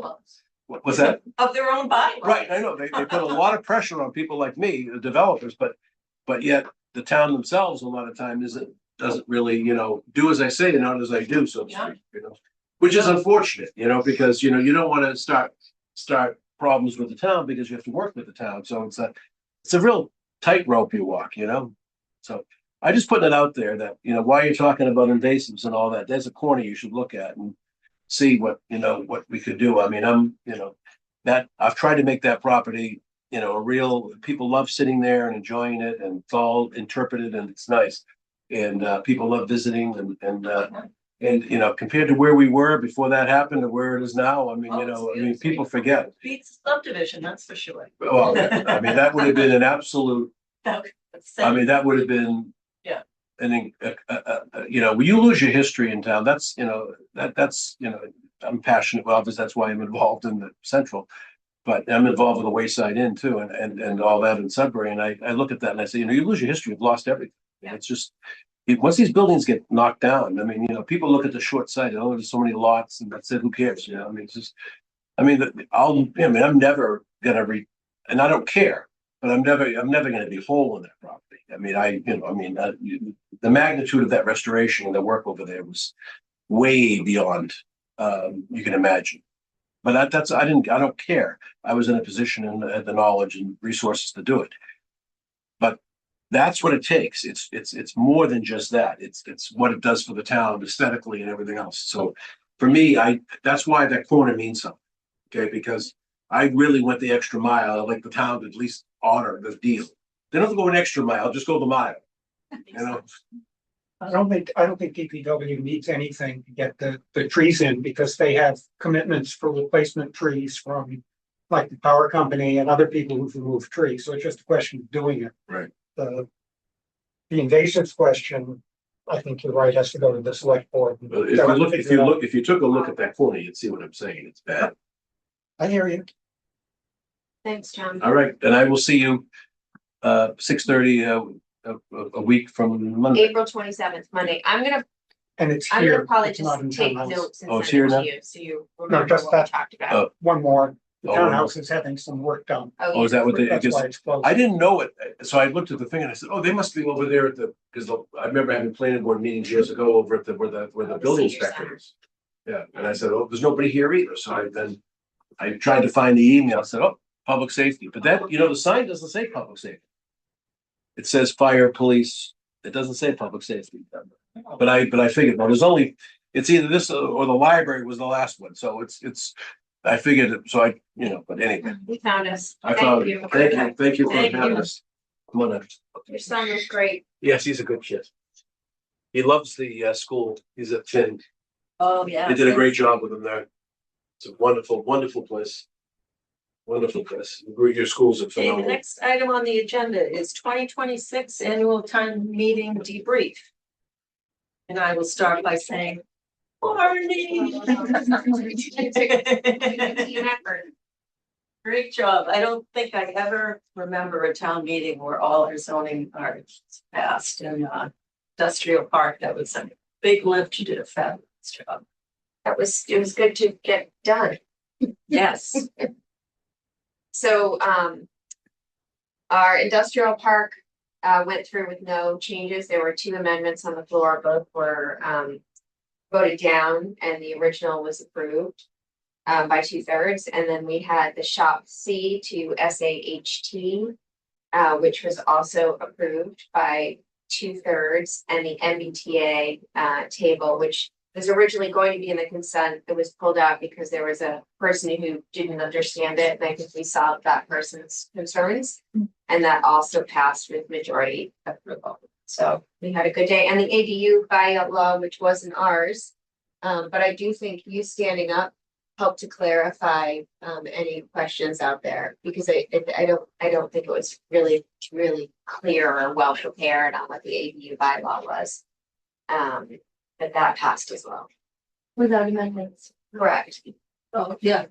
Nothing Yeah, had well, yeah. yeah, and I think that the data centers, the proceed caution is the correct choice, because the amendment that was less restrictive failed, the amendment that was more restrictive failed. So we were Goldilocks, right in the middle, Exactly. just right. And the tricentennial signs. Oh, right, that passed as well. Yep. I think that was all the zoning, right? Mhm. I don't know. Excellent. Anything? And the anything handout to was- add, No, Mr. No, Marion? of course, Marnie did a great job. But, it's so interesting that people are learning on the spot at town meeting. Of To show you how course. much more we could do for outreach, because it would have been great to have some of those comments. And especially on the data centers, there's a Yes. passion about those data centers, we So know. Marnie did a million videos, put them everywhere. Yeah. Gave, linked them at Bonnie Southborough on Facebook.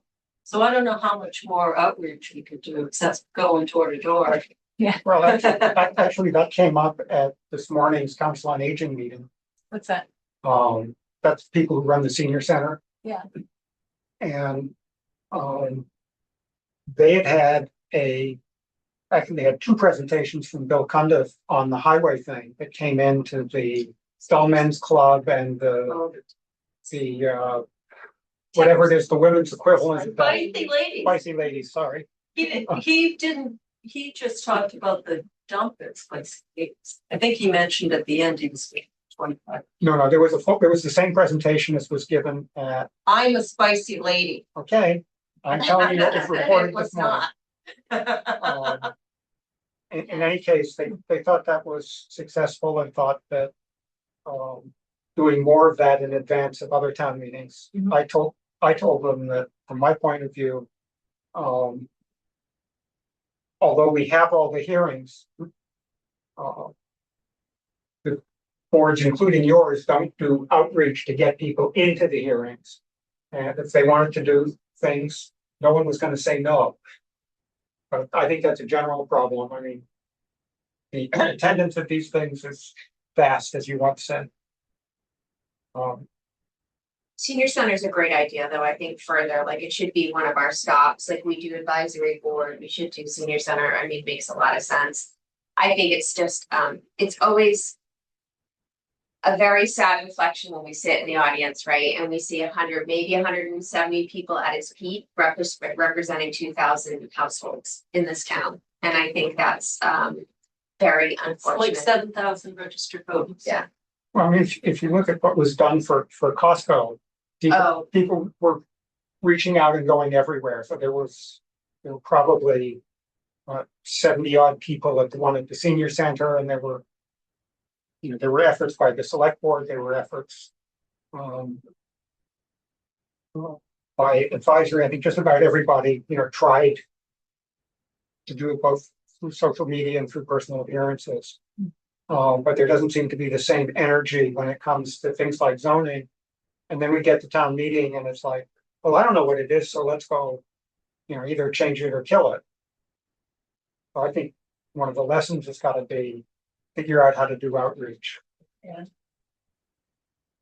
think we It's kind of entertaining to be the only person in the audience. Yeah, well, I think like with MBTA, we did like the learning sessions, the mapping sessions, and they were fairly well attended. Yeah, that worked pretty Still, we well. got to town meeting where people stood up who were within the half mile that got the registered mail on everything that was going on and said, I had learned about this yesterday. But you're right, you can always do better. And we had funding, like, we had ARPA funds for that. Like, the problem is we work on a lean budget, right, and volunteer time, and so Yeah, just trying to yeah. do it, but we do not have a very good, push system in this town. You have to opt in, find it. It's very difficult to find it. I finally did find it on our town website where you can sign up for all the meeting information. But even when you get it, if you click the link, none of the links work. So you still have to go to the town of Southborough and look for stuff. So it's, like you want the agenda that's sent to your email, Yeah. doesn't open. I don't get them either, and I've been trying. Yeah, it just So I doesn't. did sign up for them and then there was an update or something on some of the email and now I don't get anything anymore. It's, you have to be vigilant. Okay. We just need a better system. I don't Well, know. with, when they changed the town website a couple of years ago, all the subscriptions got crossed. Yes. And all the formats got changed. I actually had a system that went around and sent you email with the agenda attached with, all the documents attached. They all knew about it and they broke it without a single word of consultation. I also told them, you want to implement something? Great, here's what you have to do. And that's been ignored too. So notices that do come out do have a link, and they will get you to within 3 or 4 clicks on the town I think website. that's true. That's true. It's not that they're completely deficient. They will get you to the town They'll website. get you to the town website You and just have to they'll get you navigate to from the there. event, but then you have to click download, and then from download get the packet and the agenda. Oh. And signing up is a pain in the neck too, because pretty much when you sign up for 50 of them, you get 50 mail messages that you have to acknowledge saying, gee, I really did sign up for this and I want it. It's we had better technology for doing this 25 years ago, and that's not an exaggeration.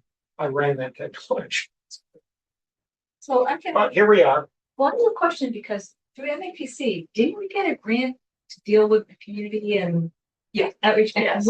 I see Vanessa doing some things and sending things out. I didn't know because she's a point person, right? I Yeah. was wondering, is that something we can utilize for outreach? I don't even really remember what the They grant was haven't- for. So they haven't, that's what it is, and they're working with 3 municipalities to try and see what they're doing and how to do it better, and then we'll get a report at some point when they're done, probably this summer. So is somebody looking at this kind of thing through Vanessa, or like what's actually happening? Yeah, so Vanessa's working with them. Maybe we can have her come and give us an update or something, or maybe the department can find out. I Where I that's at. emailed her and asked.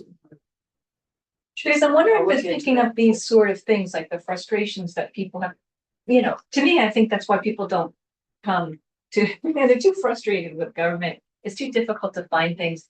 The chairs don't have cushions, whatever the reason, people don't come. So, was somebody gonna find that out? I just. So you're retiring. I think I'm gonna put in like the request for money and citizens petition to put cushions up there and those wooden chairs in the hearing room. Because this just came up in my household as like reason that, people don't come, is the chairs are not coming. Especially if you have to wait there for 4 hours. Oh, Right. yeah. But it's probably like nearly halfway done, right? It wasn't supposed to be like a 9 or 12-month ordeal. I'll look into it. Okay, yeah. I great did, to have an I did update. email Vanessa and I think she responded. She said, I'll forward. Okay, let's see. There's something there. Next item, is a discussion item. DOER, Clean Energy and Siting Permit Regulations, Planning Board Letter to the Select Board. So this afternoon, by the skin of my teeth, I drafted you a letter for review. Look good to me. And I tried to incorporate many of the ideas and input that Melissa Danza had prepared and the land use group that we did on next month. So if you have any comments, let me know. I have one comment that there's a note towards the end. Oh, this, Just also please note the interpretation of the government commission. Yeah. Scratch that because it's not really, it's not relevant anymore, because now we have a bylaw that defines just that. going to scratch that. It's shorter. Other than that, I thought it looked good. It's okay.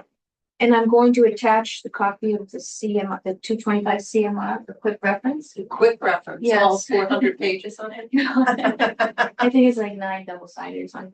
And then I can add the advisories from MTC, which is also a good reference. I'm going for Dover aspect, Yeah, yeah. yeah. Yeah. That's, So if there are any other comments before tomorrow morning, let me know. You don't have to do it right now.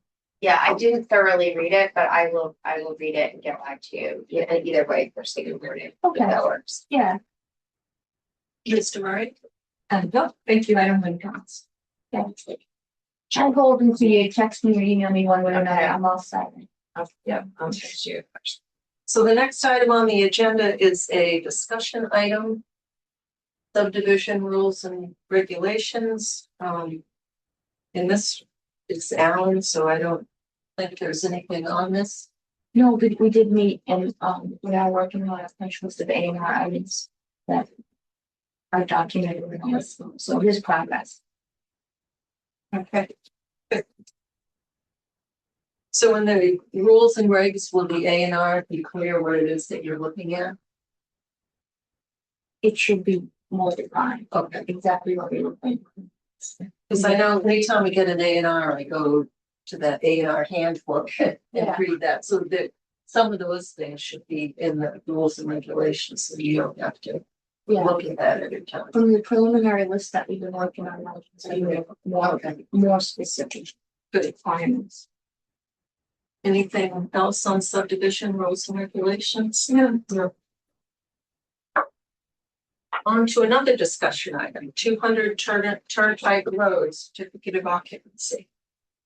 So 200 Turnpike Road, that's the plowing, yeah. They had a salt storage and they were gonna do plowing, I guess it's landscaping too. They had, they went through site plan approval and then it was discovered there were a bunch of changes made and including, doing work inside the building. Was it without a building permit? Well, initially there was some work done inside the building, the existing building. Very early on, and then that had to be remedied, some building permits. So you'll see 3 building permits on the online portal. The one from 2024 is that one. Remedying that, someone had gone and made changes in interior without a building permit. That was under Chris Line. Then, they came back for a modification for site plan, where they wanted to now, instead of having an addition and a separate salt shed, it's one big addition with 2 functions combined. A warehouse with bringing their trucks in and the salt shed also attached. And, you know, I they think did, that's how we found out we're making changes and yes, needed a modification from first month. yes, there were some drainage things that got added because we found drainage in the ground there. The building addition is 100 by 85. The salt shed is 100 by 40. So after the modification was done, we upload the decisions and everything like that. So for some reason, there was something. I was looking at the status of something. So there were 2 other building permits. There was a building permit for the foundation of the addition and salt shed, and shell. And I saw that that had been given a certificate of occupancy, which I don't really understand. It's not really. Occupied. Yeah. Really. Right. That's a word. And then there was another building permit for, an ADA compliant bathroom in the addition and a storage unit in the addition. So I didn't fully understand that was given a certificate of occupancy. So I'm a little confused. I spoke with the building commissioner and I kind of said, "Well, what's going on?" Because they haven't satisfied site plan compliance. It just so happened that same morning, Peter Bemis, who's the engineer representing the applicant, came in with a set of as-bills, dropping it off. I would be able to come in, but he came in and I looked at them briefly and they were deficient. They did not have information on it that you could do a complete review. So I explained it to him and said, I believe he was gonna go fix them. So I talked to Mark Roberto and, you know, I know they have a lot going on and this was an older project. So I wasn't in the open gov portal sequence to be notified for certain certificate of occupancy so that I can say, yeah, they're compliant or not. So that kind of got missed. So we're working on something now where they're gonna put in for projects that I am triggered prior to certificate of occupancy being issued so that I can comment if they're done. I can do that. So I'm shocked that that isn't happening already, because as you know, 174-10J requires compliance and completed as built, and it's in all of our decisions, conditions of the site plan, and in this case, the modification, that they have to submit it as built in our peer reviewer reviews it for completeness. So I don't know how, you know, I don't know all these different parts, but the site is the site. And until the site is complete, there's no certificate of occupancy. So it is a technical, like a mechanical thing that you are triggered? It's an application thing. So Okay, we were having, it was being done with the prior building inspector Oh. because he was very familiar with the software. And so was the prior admin. But there's been a big turnaround. So we have new building commissioner and now, a new admin. And she was learning it and Mark was getting used to it as well, more in depth. So Katie Barry does now, and asked me, can you give me a list of projects that I can put you in now so we don't miss those? And I said, yes, I took to get to it. And then they'll put those in now. So I'll have to watch more and make sure that it's something relative to site plan that it goes in. So the building commissioner is the zoning code enforcement officer, and he, in our code and in Mass General Law, is required to enforce zoning code A and the conditions of the planning board and the zoning board of appeals. And this is a perennial problem. There's like zero enforcement. So, you know, I go back to, why do a site plan? We went through all of this, we approved it, and now they have a certificate of occupancy and we don't even know what's going on at that site. So what are we gonna do? So this is kind of passive aggressive in my mind because we find out about sites, I had a long conversation with Karina. Unfortunately, I took up an hour of her time today, but I'm bothered by this just as much as you guys are. We have sites that are non-compliant and we know about it. Why can't we do something about it? Like what we are 355 Turnpike, 152 Turnpike, the ones that we're working with have been years and there's no resolution. So 154, we're Is it 150? What is it? working, yeah, 355 isn't before. That's what I mean, but it's clearly out of compliance. There's multiple uses down there, right? Well, they got a. It's they not got a- in compliance. They got a special permit for what they want to use, but it's contingent upon site plan and squaring with conservation. Supposedly they're. So who enforces that I know. permit? I just think that we shouldn't sit back, so you know what, some towns publish a list. They publish a list of properties that are out of compliance. I don't know, maybe it embarrasses people. to do something and go get their permit or something like that? You know what else is in our code that we never take advantage of? Fines. So tell me about that, because I was just talking to Karina about this, and Karina and I've had long conversations, and I'd really like to jump in and make sure that, I don't think we can be like passive about it and wait for a proponent to come. 355 Turnpike hasn't been before us for like a long time, since the 80s, right? Right. So we're aware that's out of compliance. And yet we have others that come before us and we say, you're out of compliance. And we make them and we give, get into compliance and we give them a timeline.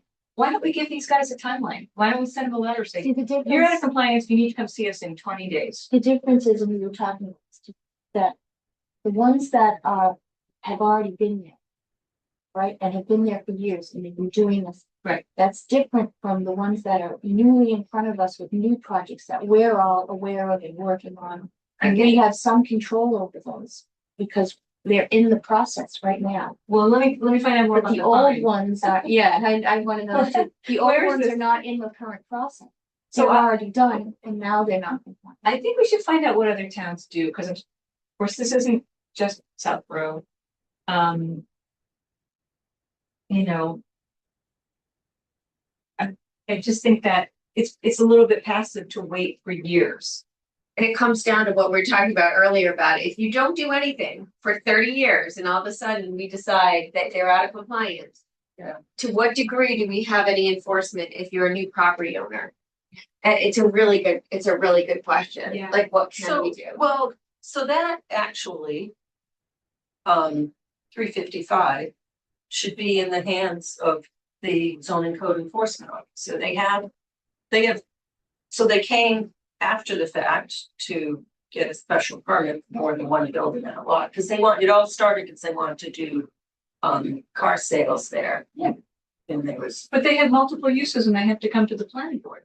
right, So they. can we send a letter saying you have 20 days to get to the planning board? Well, so they went to the zoning board to get a permit for more than one use on a lot. Yeah. And they gave them that. Right. But the conditions were they had to Go to the swear planning with board. Concom, go to the planning. Right, so they're out of compliance. Right, Right. but the enforcer is the building commissioner and not. Can't we write, can't we write him a letter and say, this is a condition, we expect you to come see us? So that It's particular not case, our- they I mean, I don't had- mean to pick on them, but No. there's a lot of properties like but this. that particular case, they did approach, and they've been working on preparing and submittal, because they even had a pre-application meeting with a checklist and sent them on their way to finish all that and come back to me when they have one complete application, which I look at before they make all copies. So they're in the works, but I can't make them say you need to be in next week, right? I can't say if you don't come in 2 weeks or else. I can just say, this is what you need to do if you want to be in compliance. And then the enforcement part of it says when they need to be in compliance. Like you have 30 days or you have 100 days or whatever. That comes from code enforcement. I think we can like write a report and send it to the building enforcement officer every month. So And here's the list this month that we have, we're adding it to the list. 174-24A. Any person violating any provision of this bylaw, any conditions under which a permit is issued, or any decision rendered by the Board of Appeals or the Planning Board shall be punished by a fine not exceeding $300 for each offense. Each day such a violation continues shall constitute a separate offense. So it's $300 a day. Ah, We could have a new hearing. Totally. But I do think that we have to out these properties. We have to let them know, planning board knows that you're out of compliance. And you need to come see us, or you need to talk to the zoning enforcement officer, or you need to do something about it. It's not okay. And we're gonna publish it in the newspaper. This is what other towns do. In the newspaper. Yeah. What is that? Well, the blog, the Not advocate. Southborough, Right, right? here's the list that the planning board put out of all the non-compliant properties.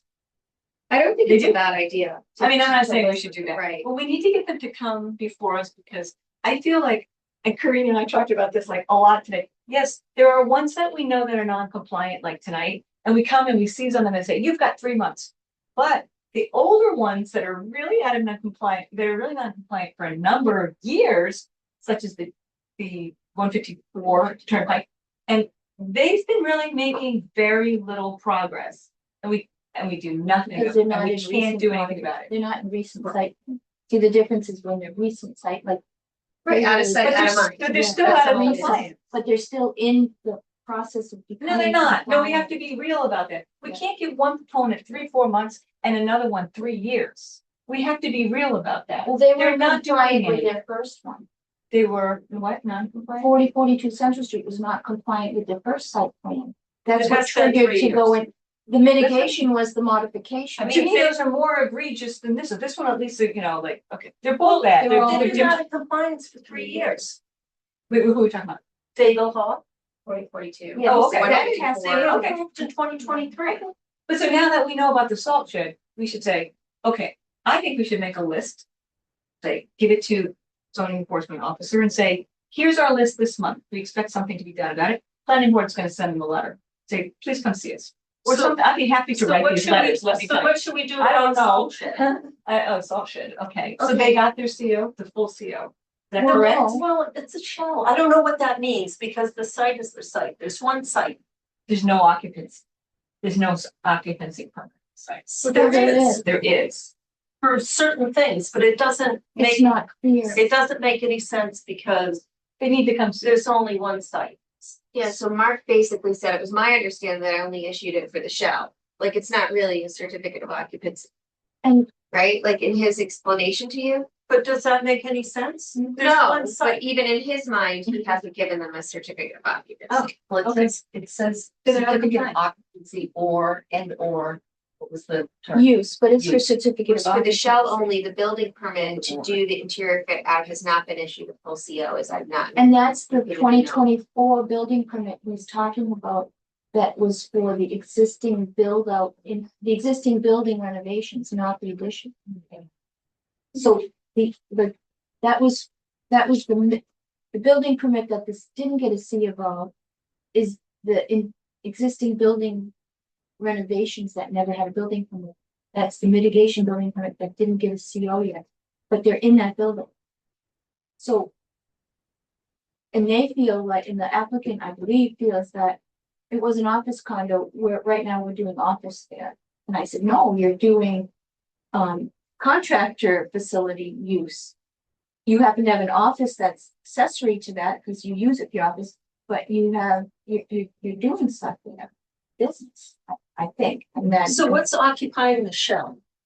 That's what I was clarifying to Mark in my email where I identified, I gave him some history. Because the OpenGov is somewhat helpful, but it's But- also very. Well, they asked him for an occupancy permit. What were they doing? What did they need to do in a shell? That's what I didn't And what is a understand. shell? And I think the way they described it in the building permit was. 100 by 80 addition and 800 by 40. Salt shed, foundation and shell, and I think Mark assumed that was the building. But that was, So they're out of compliance But he with our wasn't. site plan. Whatever they Yes. did up there, it's not what we have on record. correct. So maybe we phrase it in a different way. We see that you've done some development up there. You're out of nicely put, is that your site plan is, Still out of But compliance. this Is thing not should go to at- Mark Robideau. yes, it does, but I think, what I'm saying is, I don't know what to do. But I think that planning board should be more active, and I'd be happy, and I told Karina, I know she said she's got this big book of all these things, it's all in her head, all these things she deals with all the time, and it takes up so much time. That we should just publish this list and get it and say, we expect you to do something about this, because this is taking up planning board time, and we have to have these proponents come to us. The other thing is that these building permits, the way they're being issued because of the multiple building commissions, it's not all my fault. Right. Is that one gets opened and there's not enough information on it at what it was, so the next person can't understand it. And then the applicant comes in and says, well, now we're doing this building. It should be all under one Yeah. building permit that says this is the project because this is the approved site plan. But because of the transitory nature that happened, it caused this problem. So so there's a different view that you guys have from the public, and I've gone in to try to see. And I'm trying to do a search of, for example, temp COs that have never been closed. Because I think it was crazy, right? That's how what we talked I about don't know if you can tonight, see. and now we that. have maybe another. But anyway, that's some, but when I went, I got confused, right? Because there's electrical permits and there's this permit, but is there sort of one, like, this is the project permit kind of thing for you guys, for your view when you go? There's supposed to be, but in this case, there were three. And sometimes the applicant is not required to describe what the building permit is for or not. That, like, I'll get some for some of the office buildings and it'll say, description of the project, so I can determine retrofit or something like this, but two little words, and I asked them several times. I call the applicant and I say, you need to explain this to me because I can't sign off on this unless I know what it is. So then I go into the plans and I look at the construction plans, and this is where I find the discrepancy, because this is how I found the storage shed is now a golf studio. This is where I find various things that are not compliant. You know, two lights being added to the Chase approval that was never included because it was specifically said interior work only. So I'm finding these things because the applicant's not providing the information properly. And the building department doesn't necessarily know because maybe they're not reading the decisions, conditions, and familiarizing themselves with, here's the site plan that was approved. Some that come with architecturals, and here's the decision with the condition. Yeah. It's a task, but it's huge, but it's a lot to do, but it's Can I call you? Yeah. It would help a lot if the land use groups were together. That would solve a lot of problems. Yeah. We're so separate. Well, that they we were don't split know. up on purpose. I know. So we're not gonna solve this as a planning board tonight, but No. we have something a ahead of step to us, take. because otherwise, like, I thought we had a 2-hour meeting ahead of us, not a 4-hour meeting tonight. Yeah. But I think we have two things to do. We have this certificate of occupancy, so we know they're out of compliance. They also have reached out to you to give you an updated as-built and Yeah, they're modifications. working on it, and they Okay. also met with Mark Rogler. Peter Bemis met with him, and I believe he's given him like a week because he hadn't reported the decision either, which is supposed to happen within 10 days. And I made him aware of this, so Peter is trying to remedy this within a week, 7 days, and then come back and get things in order. So we're trying to give him that chance. So this is taking action. Yeah. So we need a conversation with Mark, or like, what, I guess, do you have a recommendation? Cause we Well- could sit here and talk all night. I Right. just. I So, don't know if we have a solution. I would, from the board, just send Mark an email. They were issued a certificate of occupancy, this is our code, how did this happen? You know, there's only one site, and there should be no occupancy anywhere on the site. Shell, bathroom, whatever, without compliance with the site. So how did this happen and how do we not do this? Can he withdraw the certificate of occupancy? Sure. Cause he misfired Well, that's why he's giving them 10 days. them In this some instance. time to fix this. He said because 7 days, but he didn't want to put it in writing. Well, I think there are a couple of observations I can make. The first is, the planning board shouldn't be the one the planning department shouldn't be the ones who are running around to property owners and telling them that they are in compliance. Correct. That's the responsibility of the zoning enforcement officer. Correct. Second, the zoning enforcement officer really needs to get an education of what do you expect of him for projects where you issue orders of conditions and site plan approvals. And the third observation I'll make is that if things aren't happening, if the building commissioner / zoning enforcement officer is not issuing fines when appropriate, is not taking things to court when the fines aren't paid and all that, then there's a management problem.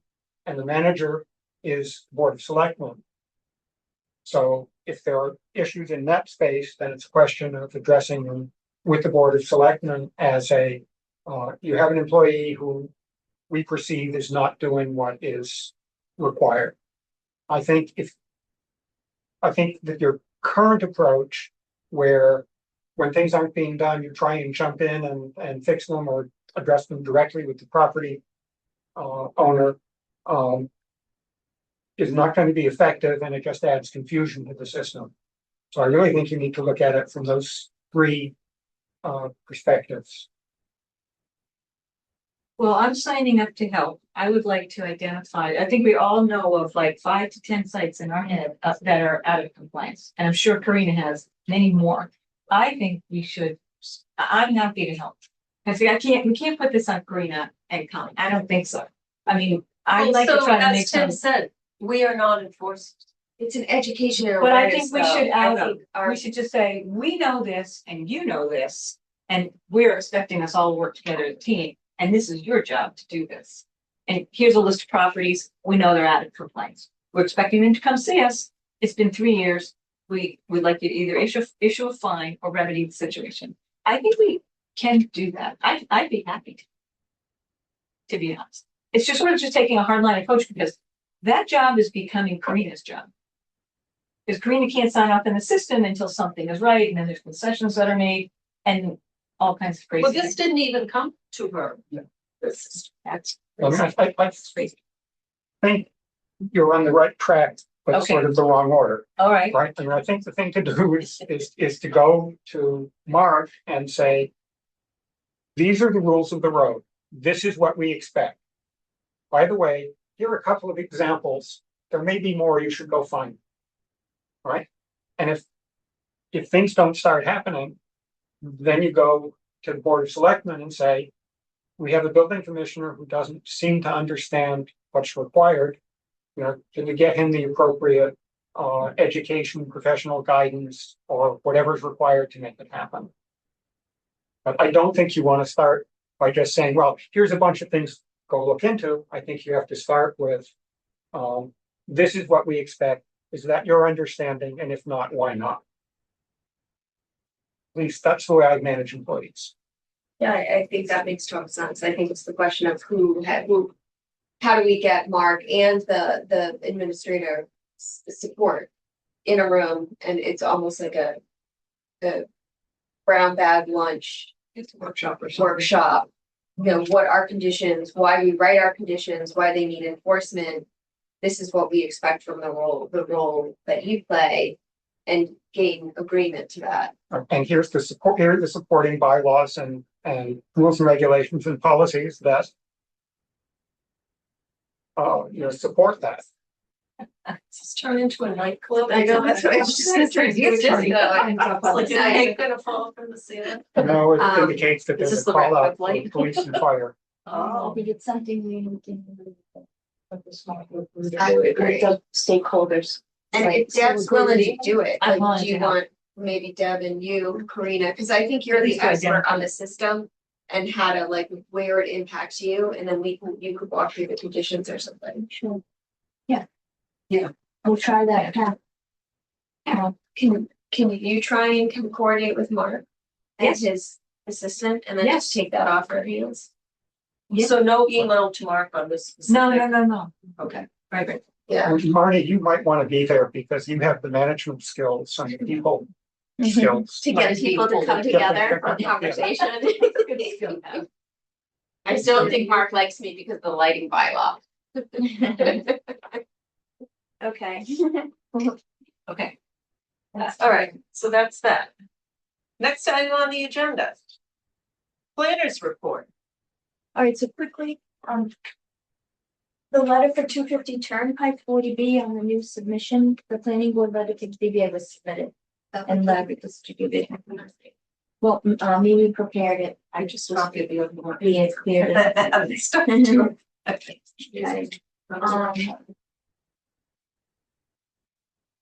The MWRC Historic Preservation Training Participation. There's a program out that's looking for somebody who's interested in doing this. Not just one instance, but it's several occasion. Participation in historic preservation training.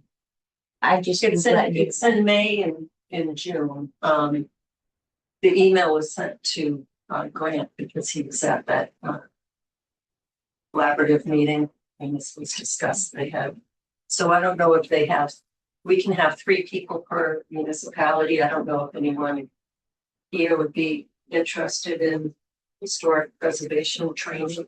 Or anyone from, any designee from Southborough, Well, I think it, from a board or commission. right, from the, yeah. Not just planning board. Oh, that's consequential. That's why it was all lit up. Okay. There's There's an a emergency in sense. town. So that's something, and then, the, zoning amendments from the special town meeting are all in the town code, right? Oh, from Yeah. October Yes, yep, One so- from October and the rest and the from one previous, right? and the one. one from previous, October yeah. and the rest were from the April. annual town meeting in April. Yeah, both, it's a mix, yep, right. The Tree City USA received the select board proclamation at their last select board meeting, the Tree City USA application. The election, Can you send that to me? I usually send that over to Chris. I don't know if you did already. what's The that? proclamation, he puts it on the website. I usually touch base with him to see if he's gonna do anything with Chris. Leroy. Mhm. Oh. Yeah. Yeah, I actually haven't gotten it back yet. Oh, okay, because There's it's a new usually a admin there. proclamation thing and he'll put it on the website. And I just usually reach out at that time and ask him about tree I stuff. just have one comment on that is when it was on the select board's agenda. Yeah. It was under a consent agenda, so they never read it, Oh, they read it. Oh, they have to which read is the it? whole You point. should have to. But they signed it, They said- and then it gets put up if we need to, we can put it on our website. Yep. Okay. So they didn't proclaim. Well, it's in the It's a packet. consented proclaim, consented proclamation. I'm just happy that they passed. Yeah. What day is that? They have trees. What day is it, Arbor Day?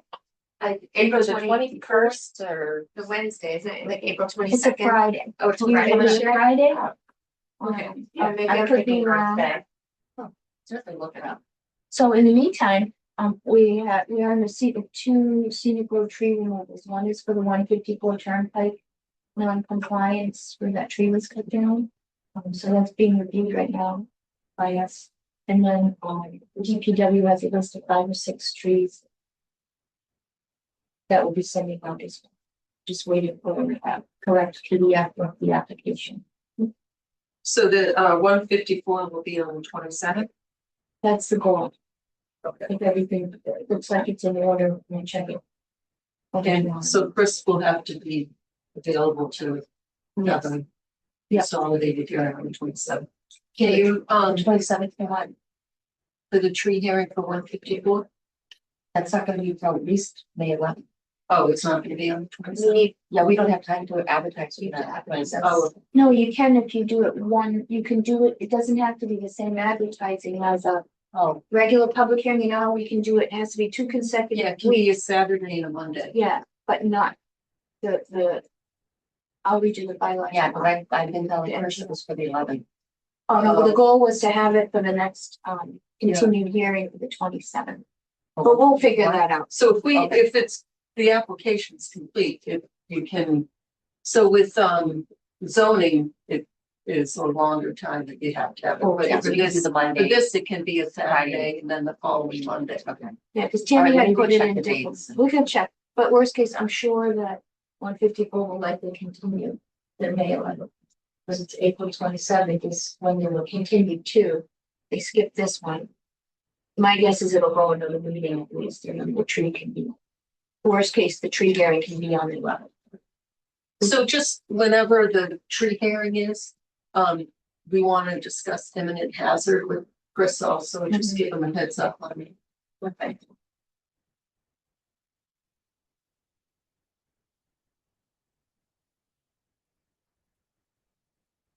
Yeah, because we don't have the complete application yet, that's why it's holding up. If we get that, Yeah, because I thought we discussed it, but we did, I didn't know May 11th, 27th is right around the corner. I know. I just realized that. Yeah, that's Okay. fine. All right, we'll work on that. And, that's it. And we have meeting minutes. Meeting minutes. I make a motion to approve the March 23rd, 2026 meeting minutes. A second.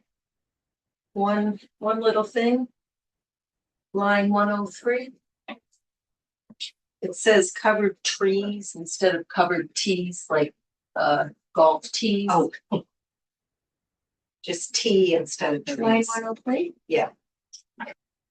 I gotcha. Okay. So I have a motion and a second, amended, As amended, second as amended. any other discussion? Seeing none, all in favor, Latrell, yes? Houlihan, yes? Demiria, yes.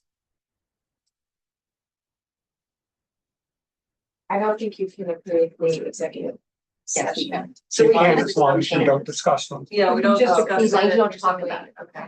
and you like the minutes as they are. Um, Otherwise, we'll forever be doing executive sections to approve minutes. wait, was it an executive session on March 30th? It was both. Okay, because I wasn't at March 30th, so can two people approve it? You don't need to be there to approve them. You don't, yeah, you don't need to be there. Your choice. I did listen to it for the Yeah. Mullins. Yeah. Okay. I just wasn't sure if only two people could approve. I don't Because I would abstain technically. Two can't, but if you don't abstain, three can. Okay, I did listen to the whole thing.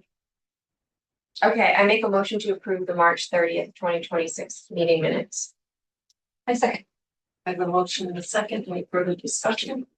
Seeing none, all in favor, Latrell, yes? Houlihan, yes? Demiria, yes. Oh, so you couldn't listen to the executive session? Correct, so I can't approve Oh, those. so the executive You're session. gonna be approving a whole bunch that you were never part of coming up. I mean, I She don't. couldn't even listen to it. Doesn't matter. She can approve them. Because you Up to you. see them printed. Because you have access to them being printed. So if you need time to review those before the next meeting, we'll just add it to the next meeting. No, okay, all right. I just wasn't sure if I could do that, if I had to listen. I do have access to the printer. Yeah, you Okay. just have to have seen them and agree with them or change or they're just okay. And then this is to release them, not just for format, right? No, No, just this for was- format. Oh, this This is for format. format still. Yeah. Oh, this is There are not a the couple other other one. ones that we were talking about, so that's really. So, Okay. This is just for format. so make Yeah. a motion to approve the March 30th, 2026 executive session minutes. A second. I have a motion and a second, any further discussion? Seeing none, all in favor, Latrell, yes? Houlihan, yes? Demiria, yes. For format only. Go forward up. I make a motion to adjourn tonight's meeting. And we'll be next at the Public Safety Building for all our fans. April 27th, 2026. I have a motion and a second, any further discussion? Seeing none, all in favor, Latrell, yes? Houlihan, yes? Demiria, yes. Oh, thank you all. Thank you. I didn't knock on wood